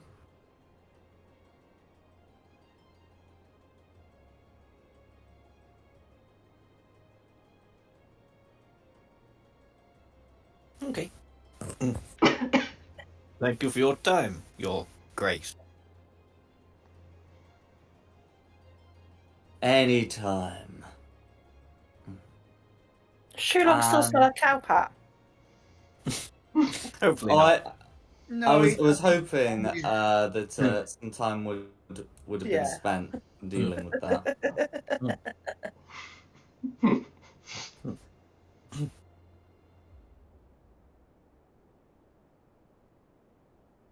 Okay, once we've left,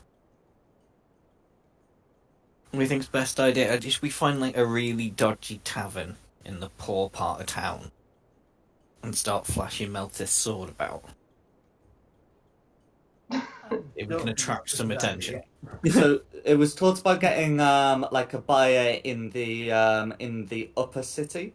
Oh yeah, but so if you're flashing it in the poor part of town, the poor part of town is in the lower city, and I mean, you might get a desirable mugging, but it won't necessarily be by anyone of relevance. Just trying to find the person who wanted to buy it in the first place. I wouldn't say flashing it about would be the way to go about doing that. Yeah, No, especially I after didn't the literally just papers flash it about. I have meant, described a great sword as being missing. I don't Yeah. particularly want to get mugged here. Fine. We don't we literally have nothing now to do.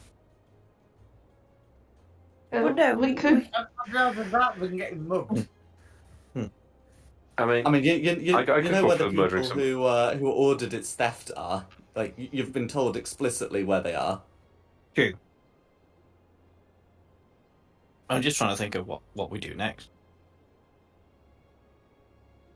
Not get mugged, I think, is Yeah, but in terms of the game, in terms of what we're doing next. I still think not getting mugged is preferential to being mugged. You have said yes.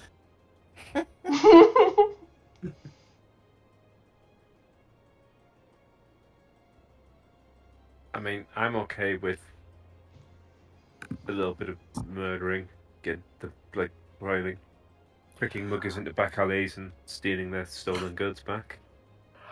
Yeah, I'm up for that. Oh, here we go.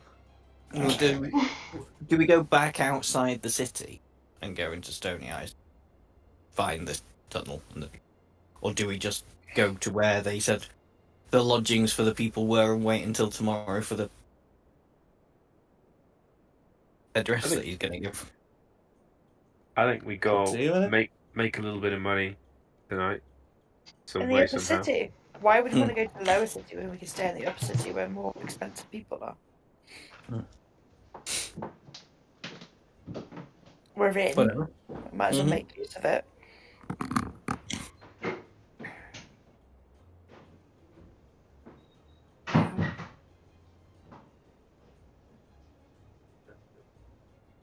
Should we go pickpocketing?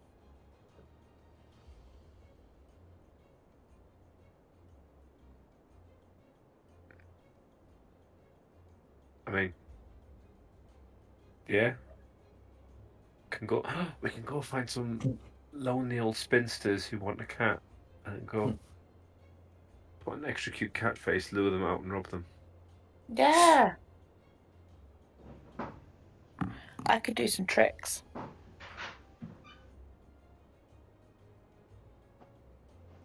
What time of day is it? It would be about afternoon because it'll take you Never mind. To getting through all of that to be and you were kept like a while by waiting for the meeting to finish. What were you planning on doing?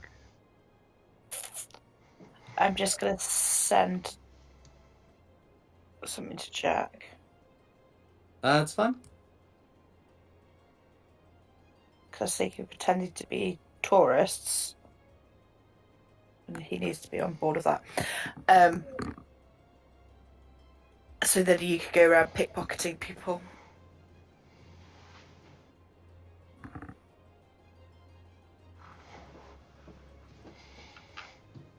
Okay. So I'm just having So I've got one slot left that I can do that with. okay.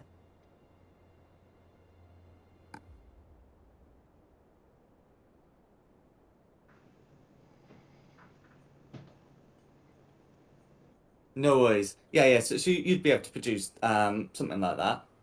Okay, so I grab the map from Shulong and modify it, and then give Theo a wink and say, "Let's go get some pockets," and go up to an unsuspected person and go, "Oh my gosh, I'm so totally lost. Can you help me here, please? I've got this map, but I just have no idea where we are." I can try and keep them distracted enough for Theo to go pick some pockets. No worries. So I think it's gonna be one of those where if we describe what you're what we're doing, and then we'll go through that. So okay, what's Carissa doing?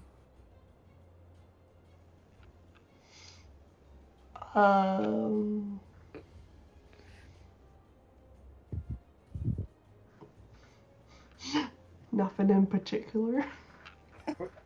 Quinny, have you told the rest of us what you're planning on? Yeah. I think Quinny and Theo are pickpocketing. I'm asking Yeah, what the rest of you are doing. But have they let us know that that's their plan and that they're trying to play dumb? Yes. Right, thank you.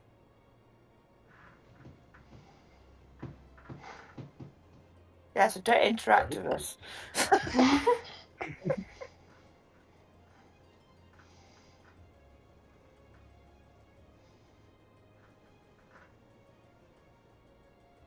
I guess I'll just go off and find a temple.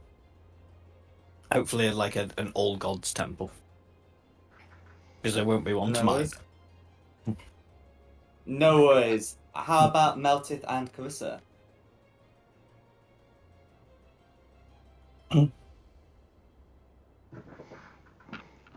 I'm wanting to figure out how we can stop the thing that happened to Eldril happening to Baldur's Gate. No, I mean like what you're doing for what's your character doing for the afternoon? I'll just go chill at a tavern or something. No worries. And Meltith? Yeah, I think I'm gonna head towards the nearest pub in Upper City and pay the extra money that you're gonna demand for the beer. Absolutely. No worries. Yeah, absolutely that the beer costs more. I thought you'd say that. Oh no, as in like absolutely will be charged for the beer. Okay, so right, I think the shortest one to resolve is gonna be Shulong.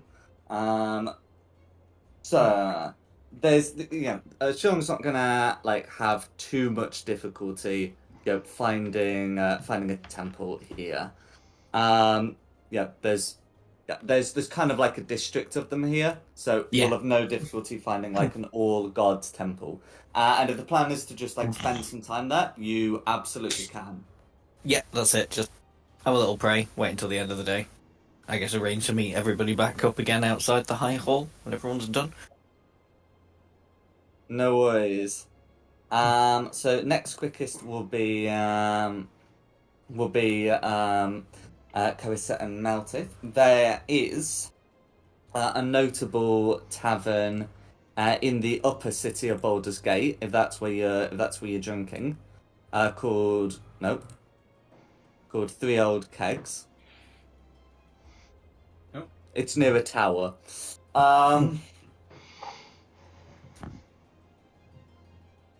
Yes, named for its sign. Three lashed together barrels hanging from a pole. The Three Old Kegs is popular with current and retired members of the Flaming Fist. Excellent. Yeah. It is possible to get rooms for both short and long term stays here.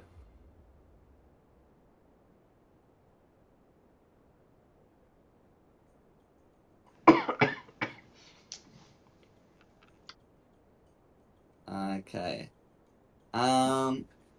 Is there anything the two of you want to be doing here? Want a game of cards, Melted? Go on. Don't twist his arm too much.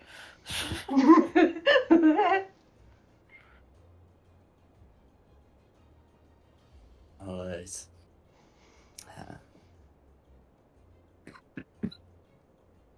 Yeah. So you're able to to drink and have some cards. Yeah, the beers are going to be like 4 copper pieces here again.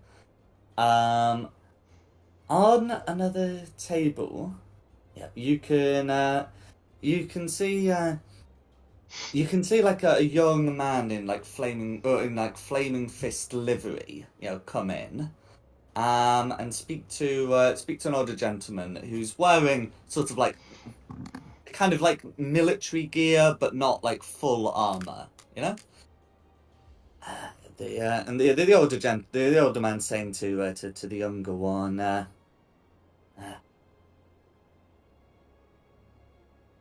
how's the work suiting you? To which the younger man replies, very well. How's retirement suiting you, old flame? The older gentleman, a former flame, Melted, would presume, laughs and says, it's suiting well. I heard there's been some problems in the lower city. Those, with some of the refugees. The younger man, sighs and says, there's been another murder. One of them killed, and we found a mark of a skull on them.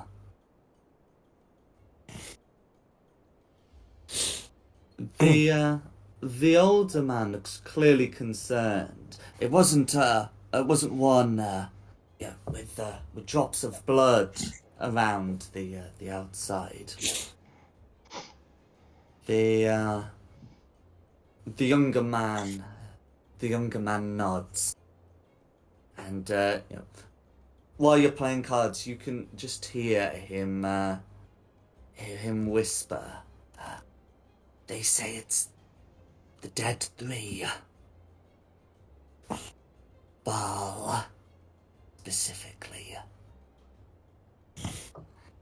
At this point, the older man says that can't be. They were supposed to have been destroyed a decade ago. To which the younger man says, well, copycats or the real thing back from the dead, that's what we found.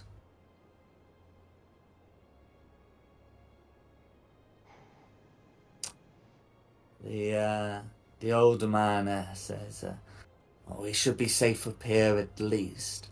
I have not heard anything about them attacking citizens. Have you? The younger man shakes his head and says, some of the flames are still getting worried about it.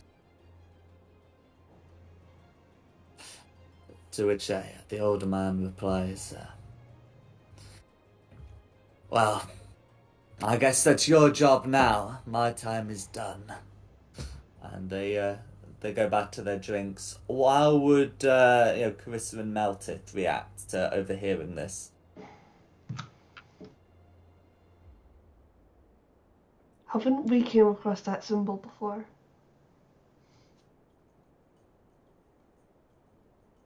I believe you have. Yeah. I remember Jack describing it. One of the dead 3. We had the conversation about the dead 3. The one beginning with a K. I'm not there, so. Yeah, well, yeah, Shulong's not there, but I do appreciate Dom's vote of confidence that we have discussed this. But yes, yeah, it is something that you have encountered before. But what would Carissa and Meltith want to do upon hearing this?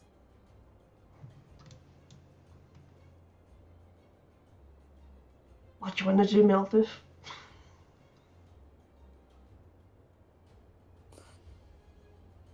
Meltith. Yeah, I'm here. I'm racking my brains and thinking. I mean, I'm all for just quietly playing cards between us, but spending all our time listening to these to what's going on in the pub. Yeah. Sounds good.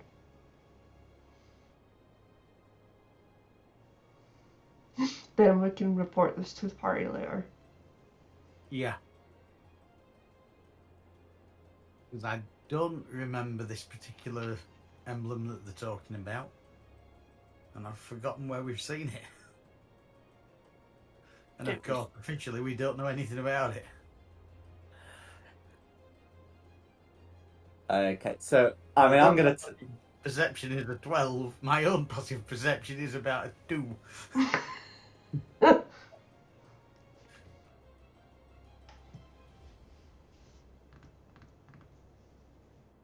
Okay.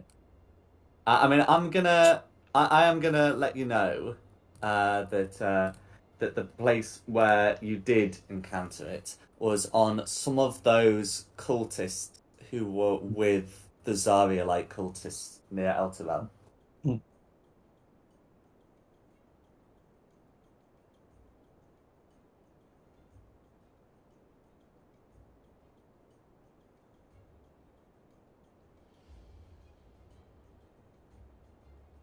So could we have like 2 cults working together here? I'm just thinking out loud.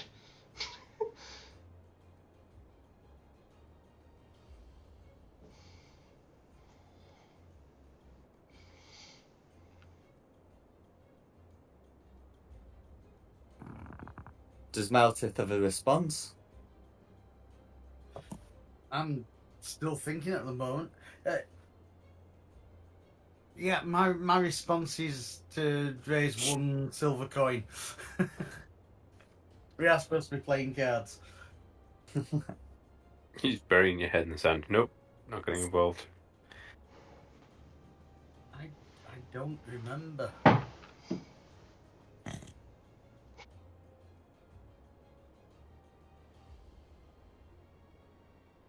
really don't remember.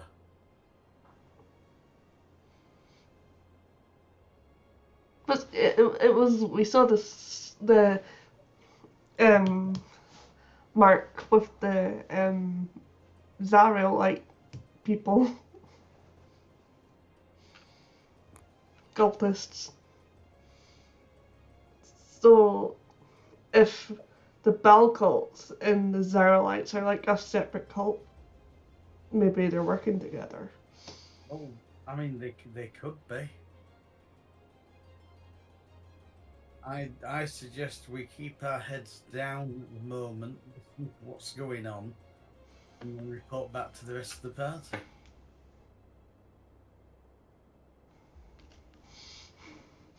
Two hearts this bad. Can you two roll off and see who wins? Please. Oh, go for it. Yeah. I think if you play it with other people, there's like a more sophisticated way we can do it. But if it's just team players, roll off. D20s. Mm-hmm. You won.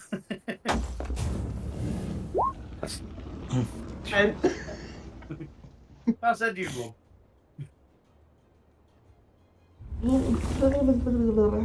It rolls lower. Mm-hmm.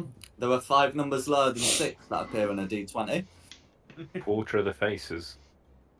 Uh-huh. And then, of course, what happens on a 6? But in this case, Carissa is able to get the better of Meltith in this game. Which means we can move on to Quinny and Theo, who we're gonna cover this with the usual crime rules. And are you doing this in the upper city or the lower city? I think upper city. Yeah. Theo wants to get paid. Yeah, so people in the upper city have more money, but if something goes wrong, you end up getting the guards called on you. Yeah. Rather than, like, maybe punched and told to naff off.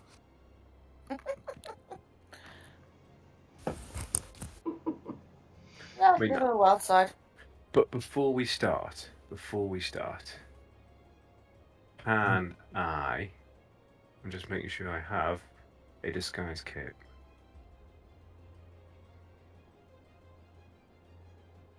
Oh, why do I have fine clothes? Put fine clothes on. Fashion rope. I'm sure I had a disguise kit. Or not. I keep forgetting what class I'm playing. You have disguise self the spell.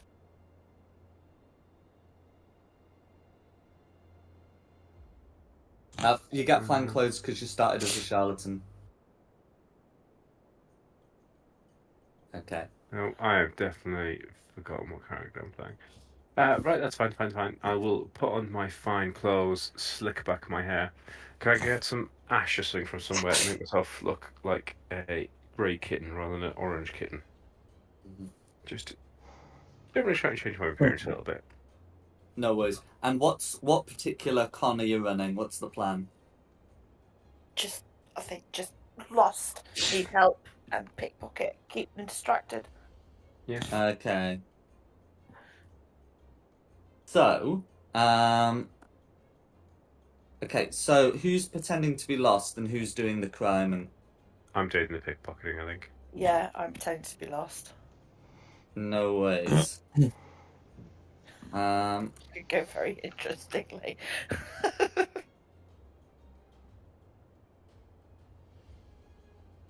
Okay, so this is going to require 3 checks. And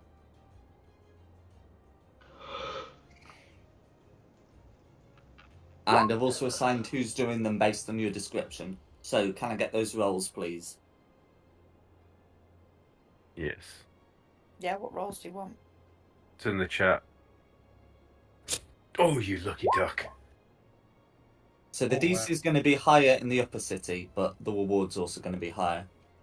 That rolled just off a 4 and 14 there. Alright. That was my chat? stealth, wasn't it?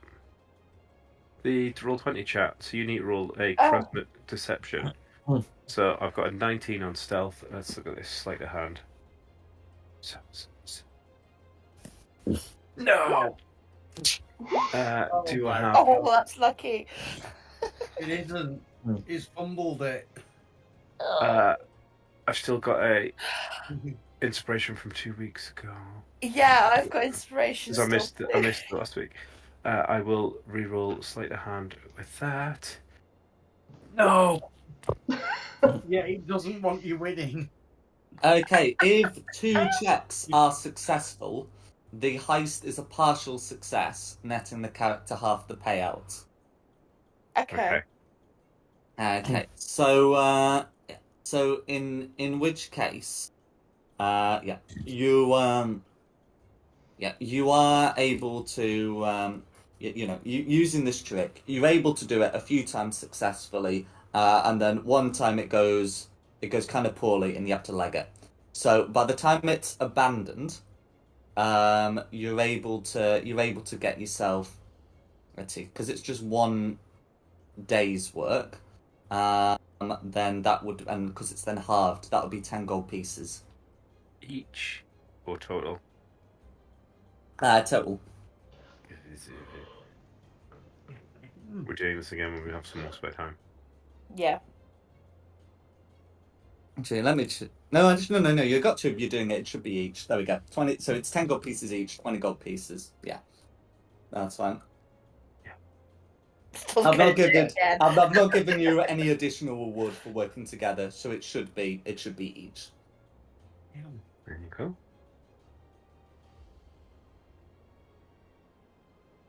Okay. You're not really able to learn anything from doing this. Yeah, in terms of like in the wider what's going on. But yeah, you have been able to get yourself some gold. Okay. And then yeah, then you'd be able to return to the others in the evening.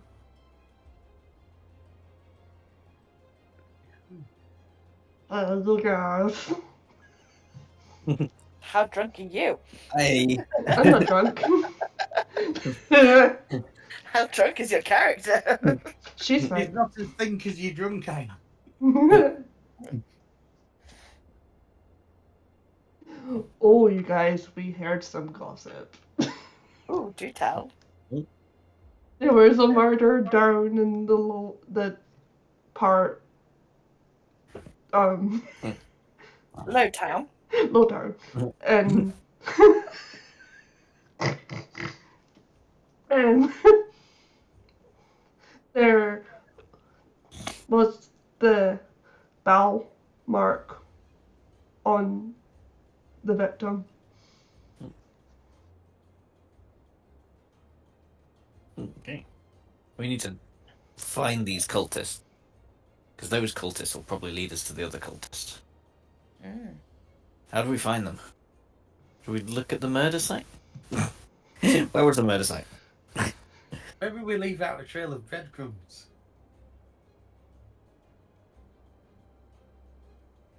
It works for Hansel and Gretel.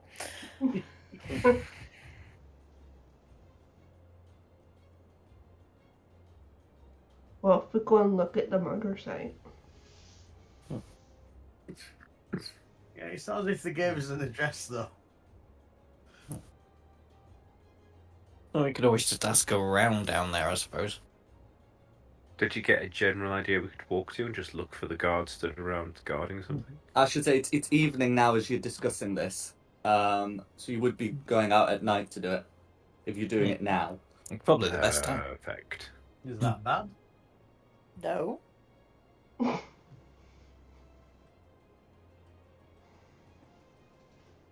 Let's go. Let's go. It's Why me. is it It's me? Mario. Let's go. Yeah, why am I the one covered in cat hair? In real life or in I've got game? more cat hair on me than I have on you.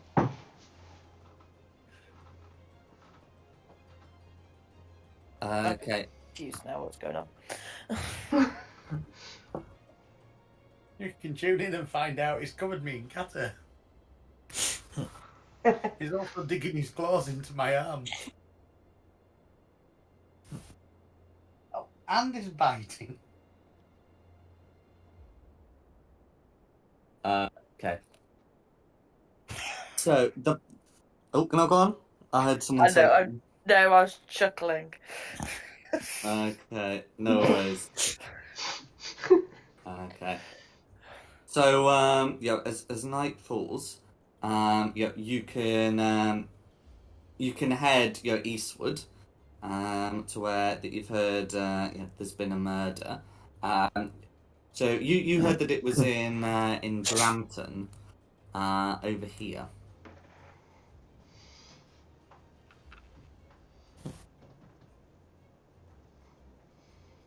Okay. So as as night falls, you can see a lot of people are heading into their accommodation from the evening. And but yeah, you can make it over to Brampton, where evidently the Flaming Fist have been. They've cleared up the body. There is still some blood on some of the surrounding stones. You're able to ask some people where this has occurred.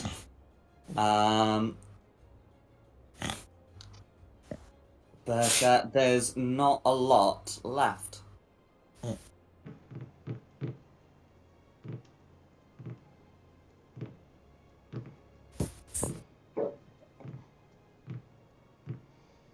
So what's the plan as you're looking at some blood-stained cobbles? Do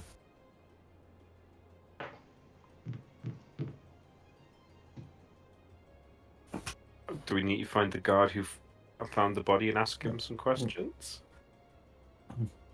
Maybe. Yeah. So, I mean, you can certainly try and ask for some people around. It is now like, getting on for night time. But you can certainly like try and ask around.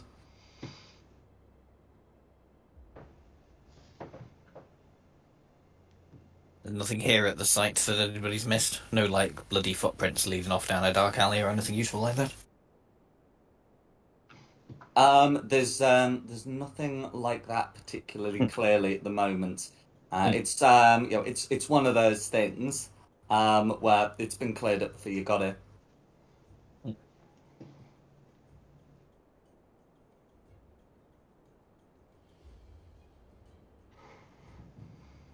That's inconvenient. Very inconvenient. Hmm.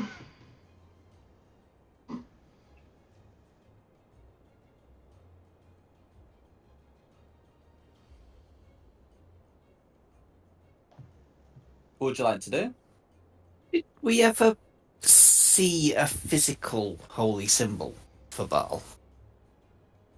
And it wouldn't have the same properties as you would have had a symbol for that sort of thing, yeah.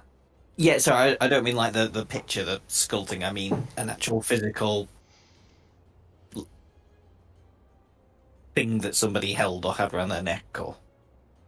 Yeah, that's right, because you encountered one of the Baalists. Cool. Okay, I'm gonna remember that object, bring that into my mind, and cast locate object, and see if there's another one within 1,000 feet of me.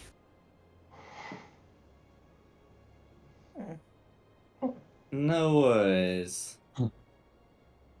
So if I treat this as a circle, and we'll do it, it's about here.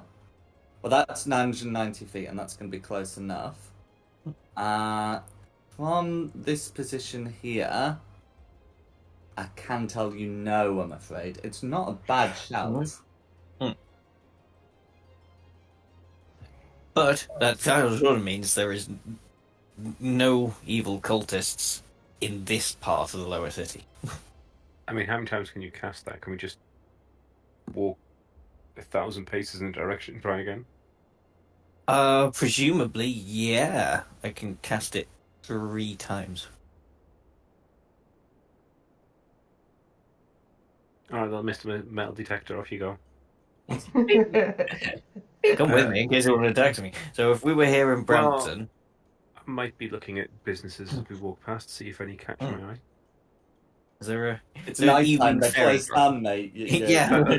You've not come at a good time. I asked what you were doing for the day, and we're past that point, you know?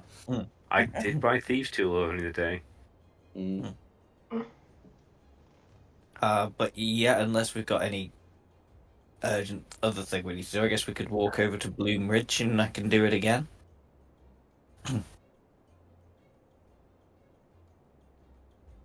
No worries. So, I mean, well, you can draw on the map, right? So tell me where you're doing it. Hang on.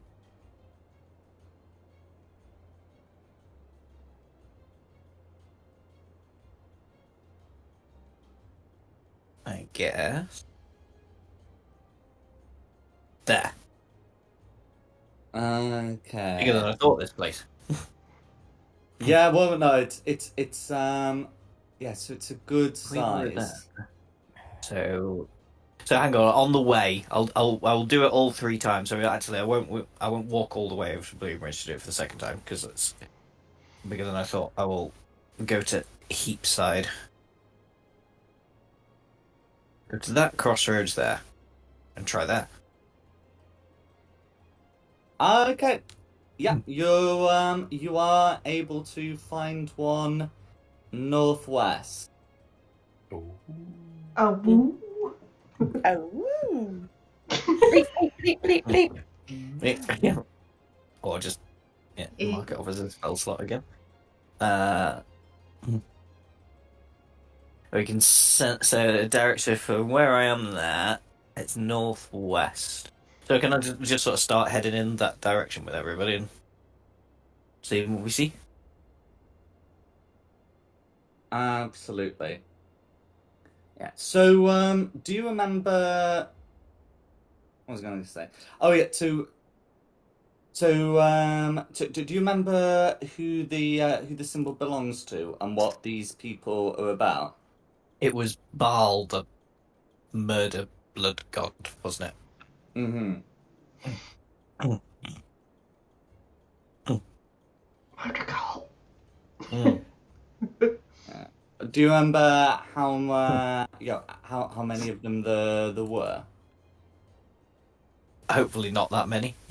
3? No. Well, no. Sorry, I mean, because you know, it's as in like. So what I'm trying to get at is you know that the Baalists weren't necessarily like alone, because that's certainly not how you encountered them. Do you remember sort of like how many were involved in all of that? Yeah, just because it's like Baldur's Gate stuff, you know. Just because it's happened all the way in Elturel, you know. No, I don't remember how many people.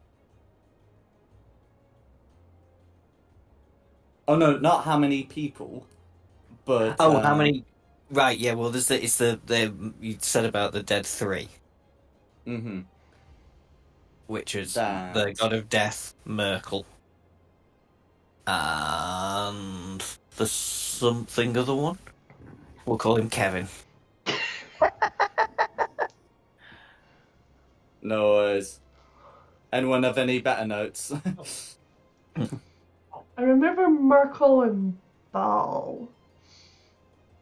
I shouldn't. It's not Kevin, and I've played Baldur's Gate recently, and it's annoying me.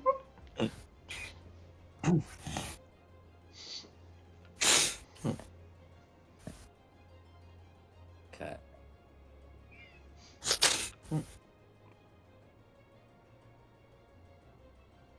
No worries. Well, I won't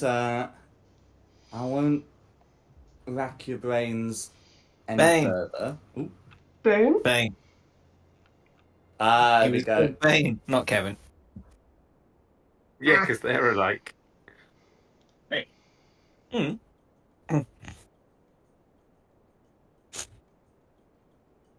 Okay, that's fine. Yeah. So so as you're making your way north, can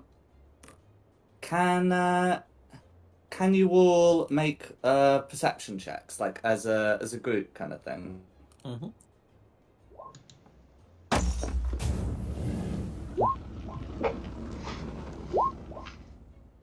Oh, you.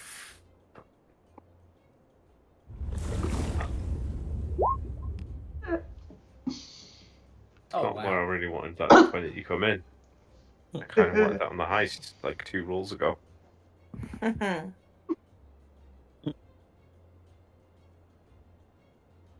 Yeah, you're a lousy thief, but you know exactly what's going on around you. Always on the lookout to run away. It's fast reactions, isn't it? No worries. Okay, so in which case the median for this looks like it's going to be Meltith with a 13. Okay. So in which case, yeah, Meltith and those higher are going to notice a muffled shout coming from round a corner. I heard a muffled shout. Yeah. Quick, round the corner. Going round the corner. I'm a lawful. No. Well, I'm a Only good one? cleric, if not lawful good. So yeah, I'll be running round the corner towards the shout. I'll save you. But hopefully it was like a shout of pain. It's not like. It wasn't that corner.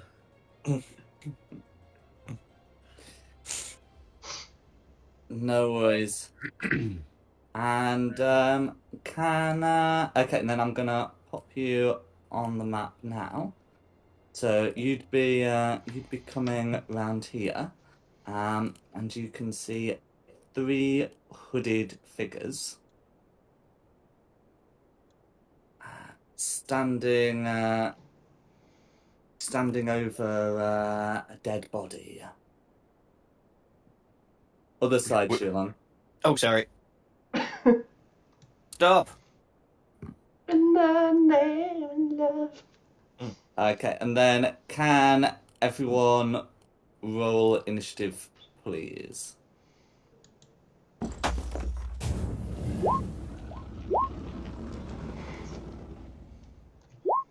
What was your dex, Carissa? 10. No modifier. I'm going first then. Are you? Well, out of me and Carissa.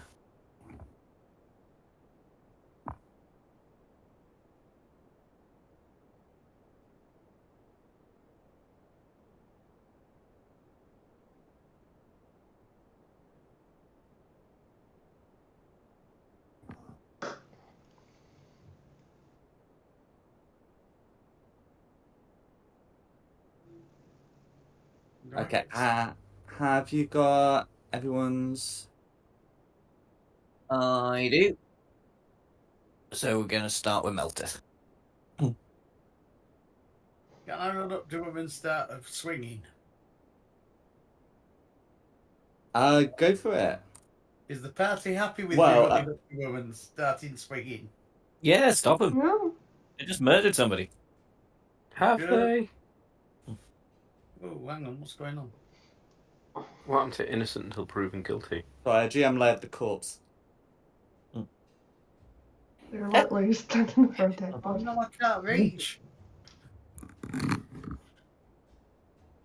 You can certainly move in their direction. I can't reach him.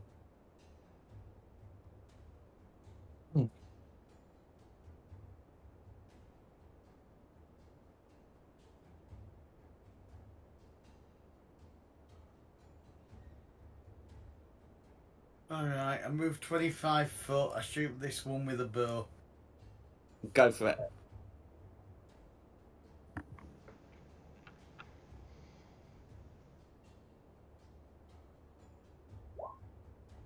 $11 to hit. 11's going to be a miss, I'm afraid. They're not wearing armor, but that one is able to dodge. Yes, that's fine. And remember to tick if you're raging. Well, I'm pissed off now because I missed. So yes, I'm raging.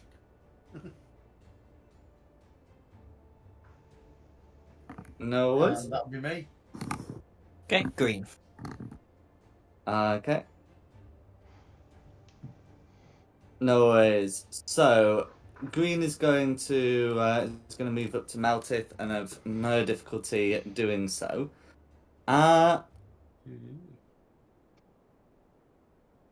Meltith is going to notice a somewhat strange presence as green approaches. Fortunately, he is too angry to care. And yeah, so then green makes 2 attacks.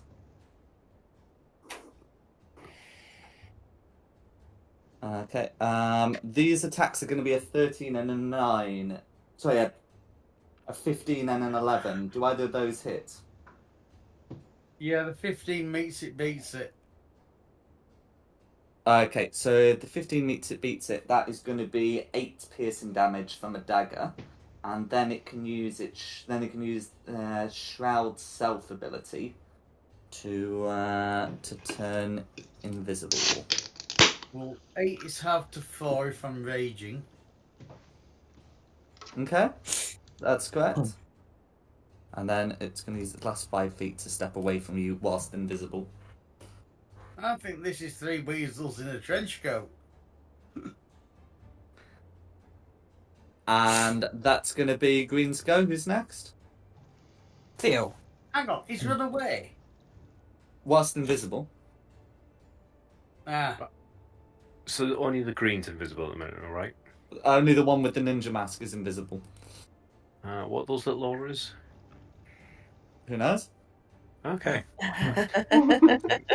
20. I am thoroughly moving far and far away.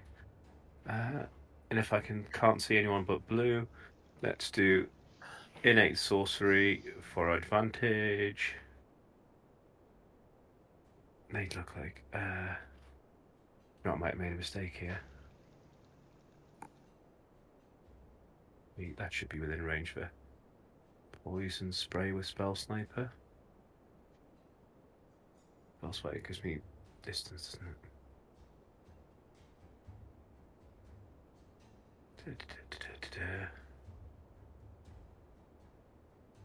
Increase the spell range by 60 feet. Awesome. Yeah. So it's well within range. Magic Initiate gives me advantage, so let me just poison spray this dude. So a 9 or 14. 14's narrowly going to miss, I'm afraid. Dang it. I'm just going to hang out far away and let someone else take the heat first. Cool. Who's next? Red. Red's next. Okay. I'm just going to note that that melted is raging. And then Red's going to come. That's not actually going to be. There we go. And make 2 attacks and will again shroud self afterwards. So that is going to be a 14 and a 13. So a 14 misses, you said? Yes, a 14 to miss. No worries. And then we'll use shroud self to step back. Who's next? It's gonna be me. Those 2 are invisible. So, hang on. I got no movement. I do. I'm gonna go up to the one that I can see and probably take an opportunity attack. Maybe 2 opportunity attacks. Well, you can probably do it in a way that only takes 1. It's going to be made with advantage because invisible. Mm-hmm. Which turns a nat 1 into a dirty 22. Fair enough, yep. 22 hits. That will drop the invisible there. And as you walk past, you feel very weak. Not as in your strength is weak, but like your skin feels your skin feels thinner in a way. You're all back. And that dagger attack is going to do 14 points of damage. Ooh, ow, that really kind of hurt. Yeah. Oh, wrong thing.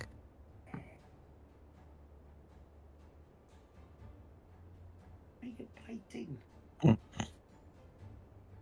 Okay, and then I will bonus action Shillelagh and go and try and hit this one. For an 8, so that's a miss. That's me done. Carissa.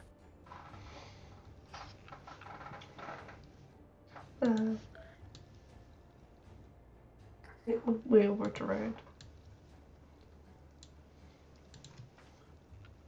No worries. And swing.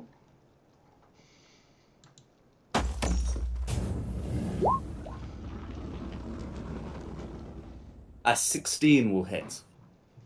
You also got this sort of same weakness. You can tell it's not affecting your aim in any way, though. 16's going to hit. And you use 1 hand, so that's going to be 9 slashing damage. And you'll be sapping Red, is that right? Yeah. Is there anything else you'd like to do? I'd like to add on a divine spell on top of that. Go for it.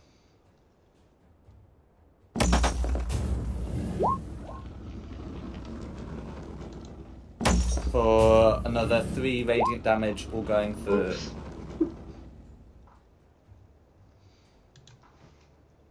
Is there anything else you'd like to do? That's me.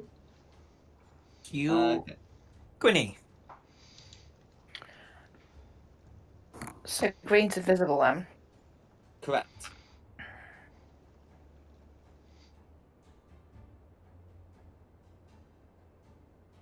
I'm gonna go straight up for blue then.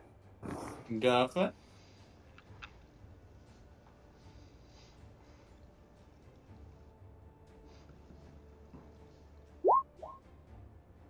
$15 meets it, beats it. That'll be 5 piercing damage all going through. Is there anything else Quinny would like to do? No, I've got slow on mine, but it doesn't seem to come through. Because you don't have weapon mastery. Ah, okay. I did wonder. Yeah, no, that's it.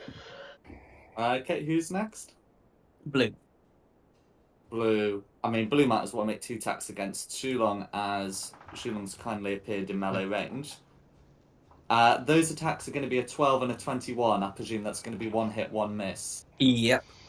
And with the with Shulong being in the aura, that's going to be another 14 points of damage. Whoosh.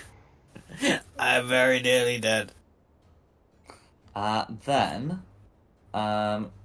Blue's going to use Shroud Self and can move 5, 10, 15, 20, 25, 30 feet.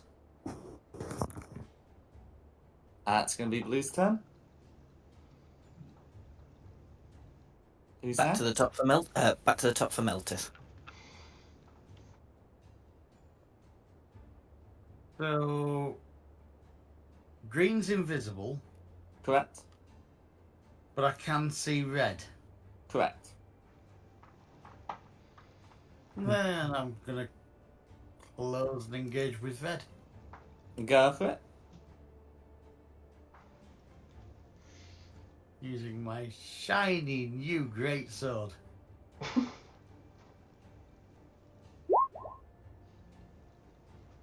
Twelve's going to miss, I'm afraid.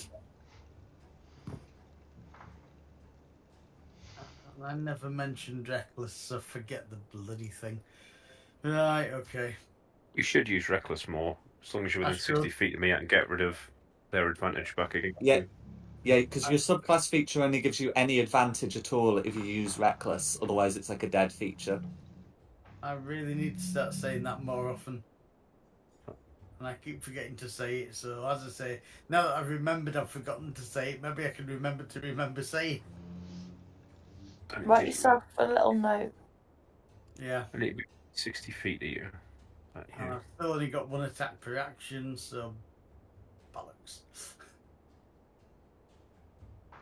Right, that's me. I'm gonna put a reminder for you. There we go. And you said it's Green's turn. So, whilst invisible, Green has a few good options. I think Green's going to try and come into here and deal with Meltith first to take full advantage of that advantage. And then we'll make an attack on Shulong. If he's had advantage, do you have advantage, or just an advantage of the situation? No, it's in like mechanical advantage because he was invisible. I shall remove that. I shall restore balance. Do you have to be able to see the target? Yeah. When a creature you can see within 60 foot is about roll a d20. You're right. So if he's doing it from invisible. Mm-hmm. Dang it. Okay. Yeah. So that's going to be a 26 to hit. What? It's going to be a 26 to How hit. 26 to hit?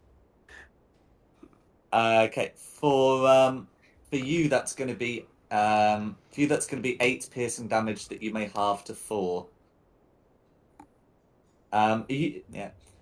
I will guess it. Now, Melted wouldn't necessarily know this, but he's not feeling the same kind of like sort of skin weakness as Carissa and Shulong are. And then it's going to be a second attack against Shulong. That's going to be a crit for That ends up being 24 piercing damage. Are you alive? I should be down, but because of my relentless endurance, I am at 1 HP instead. That's fine. And then he's going to go invisible again and then step back. And that's going to be Green Scar. Yay, Theo. Is he still invisible when he stepped back? Pardon? He's reused the feature that lets him go invisible. Now, red doesn't have an engine mask, so can I see red? Correct. Let's try innate sorcery. Still up. Oh, you dog's body. For advantage, 21. 21 will hit. Cool. For 9 points of damage. Okay, 9 points of damage. All going through it. I can't see blue, so there's no reason why I'd want to move away in a minute. So I'll just hang out here then, I guess. Yeah, that'll be my go, thank you. Okay, Reds go. Okay. So, Red's going to make an attack against Carissa with disadvantage and a regular attack against Meltith. So, Carissa, the attack slipped off a 25 to be a 10. And for Meltith, that is going to be a crit. Of course it is. What else would it be?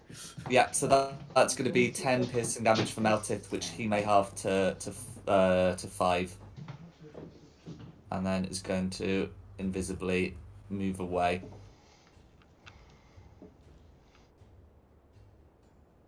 So in a less cornered position. There we go. And that's going to be Red's turn. Who's next? That's going to be me. The invisible people, just remind me, if we wanted to have a go at them, is it a disadvantage? Or are they just so invisible? No, they're invisible, so it's disadvantage on attack rolls, and obviously if you have to see them, you can't. Yeah. But you can still attack them. Let's give this a whirl then, see if this works. So, aim at roughly where I think the green was, and I'm going to cast a second level guiding bolt. So this is with disadvantage, so I'll just roll that again. 14's going to miss, I'm afraid. It's not, though, because I'm also going to use my channel divinity to add an extra 10 on that and make it into a 24. Cool, 24 hits. And so that's 13 radiant. 13 radiant damage, all going through. Next attack will have advantage. Okay, don't think I've got anything I can do as a bonus action. No. I need some health back. That's me, Carissa. Says the cleric, I need help. Yes. Yeah, never a good sign. Ever. Cure wounds. Thank you. I just thought I'd rather get a shot in.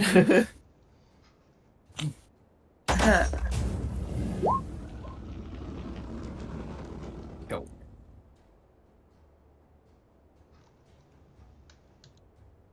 Pastor.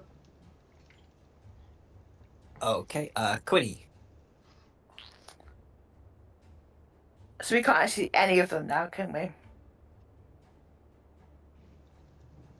No, they've all got the well, I mean, one of them's had a guiding bolt hit, so that should, you know, that's the most hittable. I mean, if the guiding bolt hit, shouldn't we see blood on the ground somewhere around? I mean, you can see the blood on the ground, but you're not trying to shoot the blood on the ground. Guiding Bolt gives advantage to the next shot, so because they're invisible and it would be disadvantage, I'm assuming it'll be just a straight roll. Shot. Yeah. Yeah. Okay. If you want to remove the invisibility, there is a spell for that. But Guiding Bolt's like a pretty good way of temporarily mitigating it. I'll go for green then.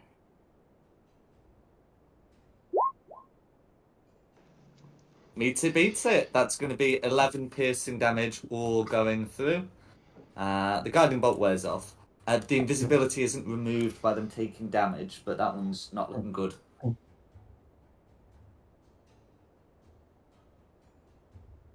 Is there anything else Quinny would like to do?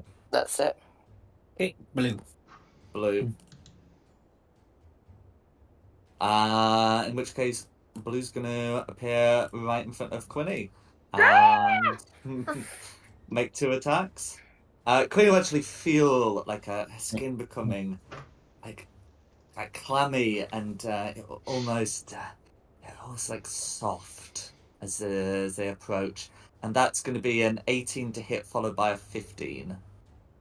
The 18, I'm going to use my shield reaction, which is adds +5 onto my AC, which then will make it 21. No worries, in which case So both then- cases will miss, and then Yeah. the shroud will be applied.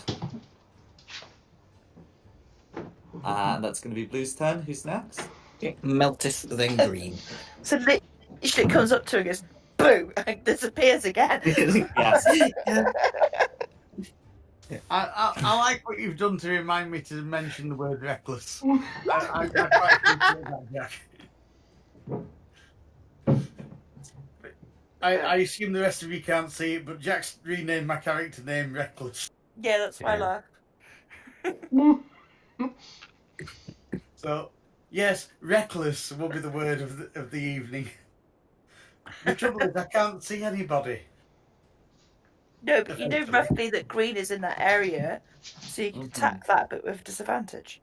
Yeah, so the thing you're talking about, spots of blood, like that is true. That is a thing, and it is something you can use to try and find them. Just because they're invisible doesn't mean they're completely imperceptible. It just means attacks against them have disadvantage. Yeah, which is what I was hoping. So I will try and engage with green.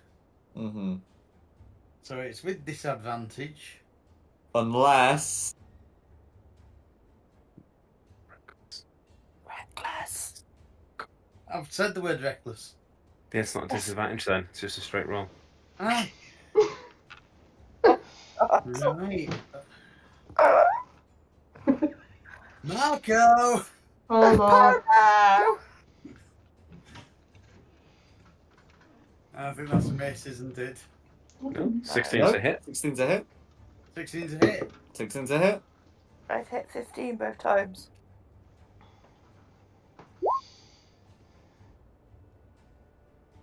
It's doing that thing again. Okay, and what's the damage going for? Oh, God. How'd Did it not come through? No. 14. It's a 0 damage. Okay, 14 points of damage, all going through. How do you want to finish off green? Stabbed in the stomach. No worries. That sounds pretty lethal.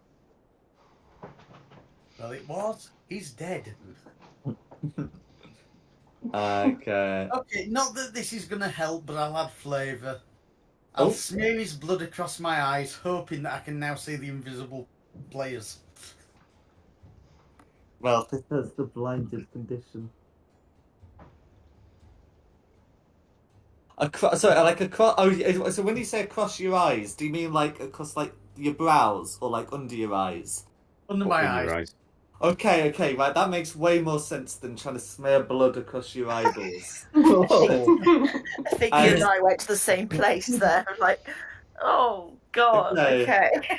Okay. No, that's fine. Yeah, that's fine. Yeah, don't worry about that. So, somehow I don't think it's going to work, but I'm going to try it anyway. Can I now see red and blue? No, I'm afraid not. Bollocks.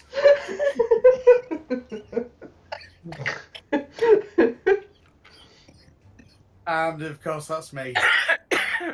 Okay, it's Theo then. Cool. Right, I saw one appear near me. So 10, 15, 20, 25, 30. Just going to run away a little bit. Let me just read that restoring balance, because can I use it on myself is the answer. I mean, do the classes when it says a creature you can see? I can see myself. Post the description. Yeah. Because sometimes they specifically say another creature you can see. Here we go. When a creature you can see within 60 feet of yourself. Yeah. Okay, no, that should be fine. I don't know why that rolled a d20. The crazy thing. It doesn't. It's not even a roll. Cool. Yeah, it is weird. But the point is, you can use it on yourself should the time come. Oh, I've already got innate sorcery for a straight roll. Cool. I saw blue near me. Let's roll a single die for poison spray. Innate sorcery versus 17's a hit. useful.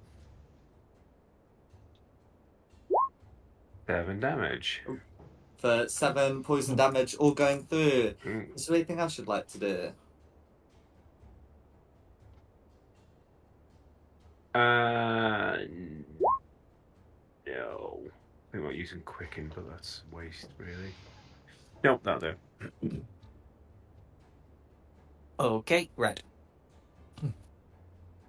Okay, Red is still alive. Is Red still stabbed? No, I didn't. Okay, yeah, so, oh yeah, no, Red can't be sapped because Chris did the cure wound, so that's fine. So Red's gonna come back and make attacks against each of you. So I'll get those rolled. The one against Carissa is a 22, the one against Shulong is a 13. I'm guessing a hit against Carissa and a miss on Shulong? Oh, sorry. Yeah. Yeah. Cool. That's going to be 18 damage on Carissa, and then it's going to shroud self and move away. I'd like to hellish rebuke that. And at the time, the creature is the creature is visible, so that's absolutely fine. On the dex save, that's going to be an 11 to save. Yeah, that's it. Oh, you decent. Okay, well, I mean, that's still half. That's still going to be 2 fire damage, which all goes through. But yeah.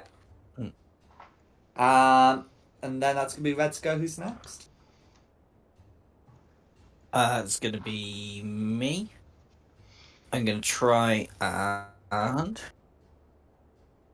Yeah, we'll give this a go. Oh no, hang on, because that bit is a creature you can see. Yes, no, and I can't see them, so I can't cast that. Ignore me. I'm going to have to do what I did last time, which means I can't do any healing. Yeah, I'll do that again. So, a guiding bolt on Red. Go for it. Why didn't it do anything? Or is it just being slow? Just being slow. Hang on, give it a second, the other roll might come through in a moment. 17, if I do my other use of Channel Divinity. After expending the use of a Channel Divinity is going to hit. For 15 radiant damage, all going through. How do you want to finish off Red? Just bright light from the air, just goes... Okay, who's next? Nothing too exciting. Carissa.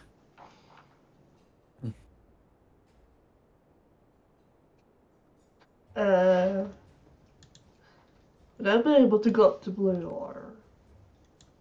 You can certainly move in Blue's direction. If you use the line tool, it should tell you how far away they are.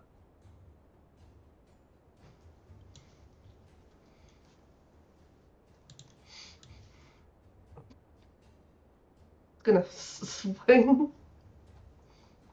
No worries. Yeah. That's enough distance. That's fine.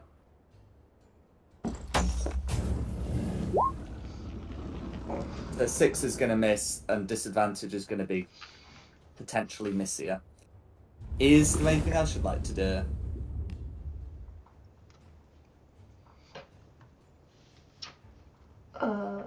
That's me. Okay, who's next? Okay, Quinny.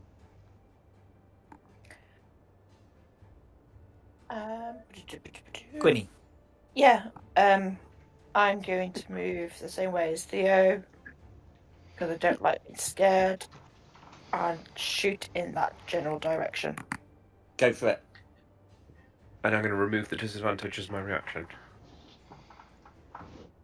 Yes, because you're removing the disadvantage for a target for a creature you can see. Yeah, so a it's the person's 19 blind, is usually. going to hit for 9 piercing damage. Is there anything else Quinny would like to do?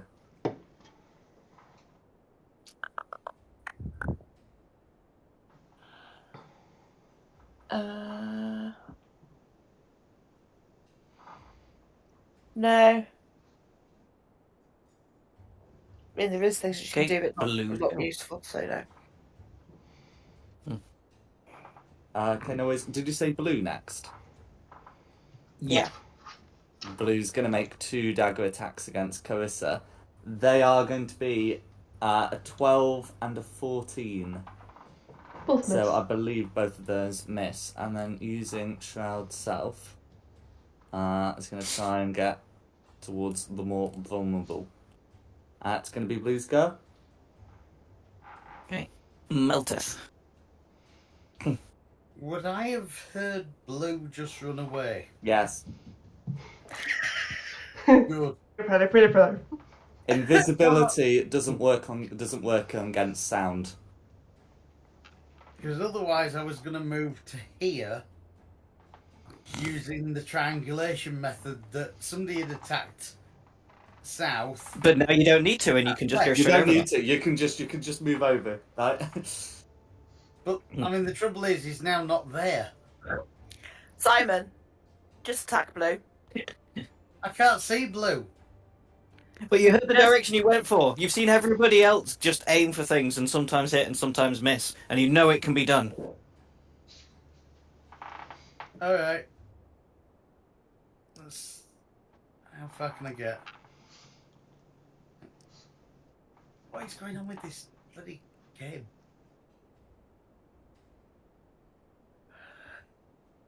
I can reach him. So, reckless attack takes out his fancy invisibility.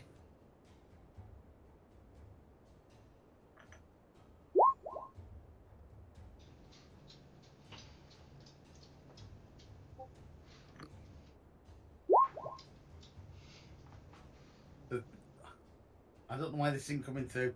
13 damage. Okay, how do you want to finish off Blue? Across the belly. Okay, and with that, those assailants have been dealt with.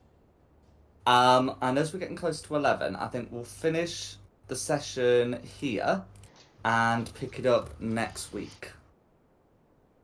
Sounds good. Thank you. You did a good one. Finally in Baldur's Gate proper. Thank you. Okay. Well, thanks for coming, everyone. Oh, thank you. And thanks to Nikki for hosting this. No problem. And thanks to the audience at home for watching this. Additionally, the maps have been from Poggis Props and Wizards of the Coast. The tokens have been from Wizards of the Coast as well, and the music has been from Soap and Sound Studios. This has been Fate of the Dice's Descent into Avernus. Really good one, and look forward to catching you next time. Thank you everyone for watching. Well, let me know when we're out, by the way.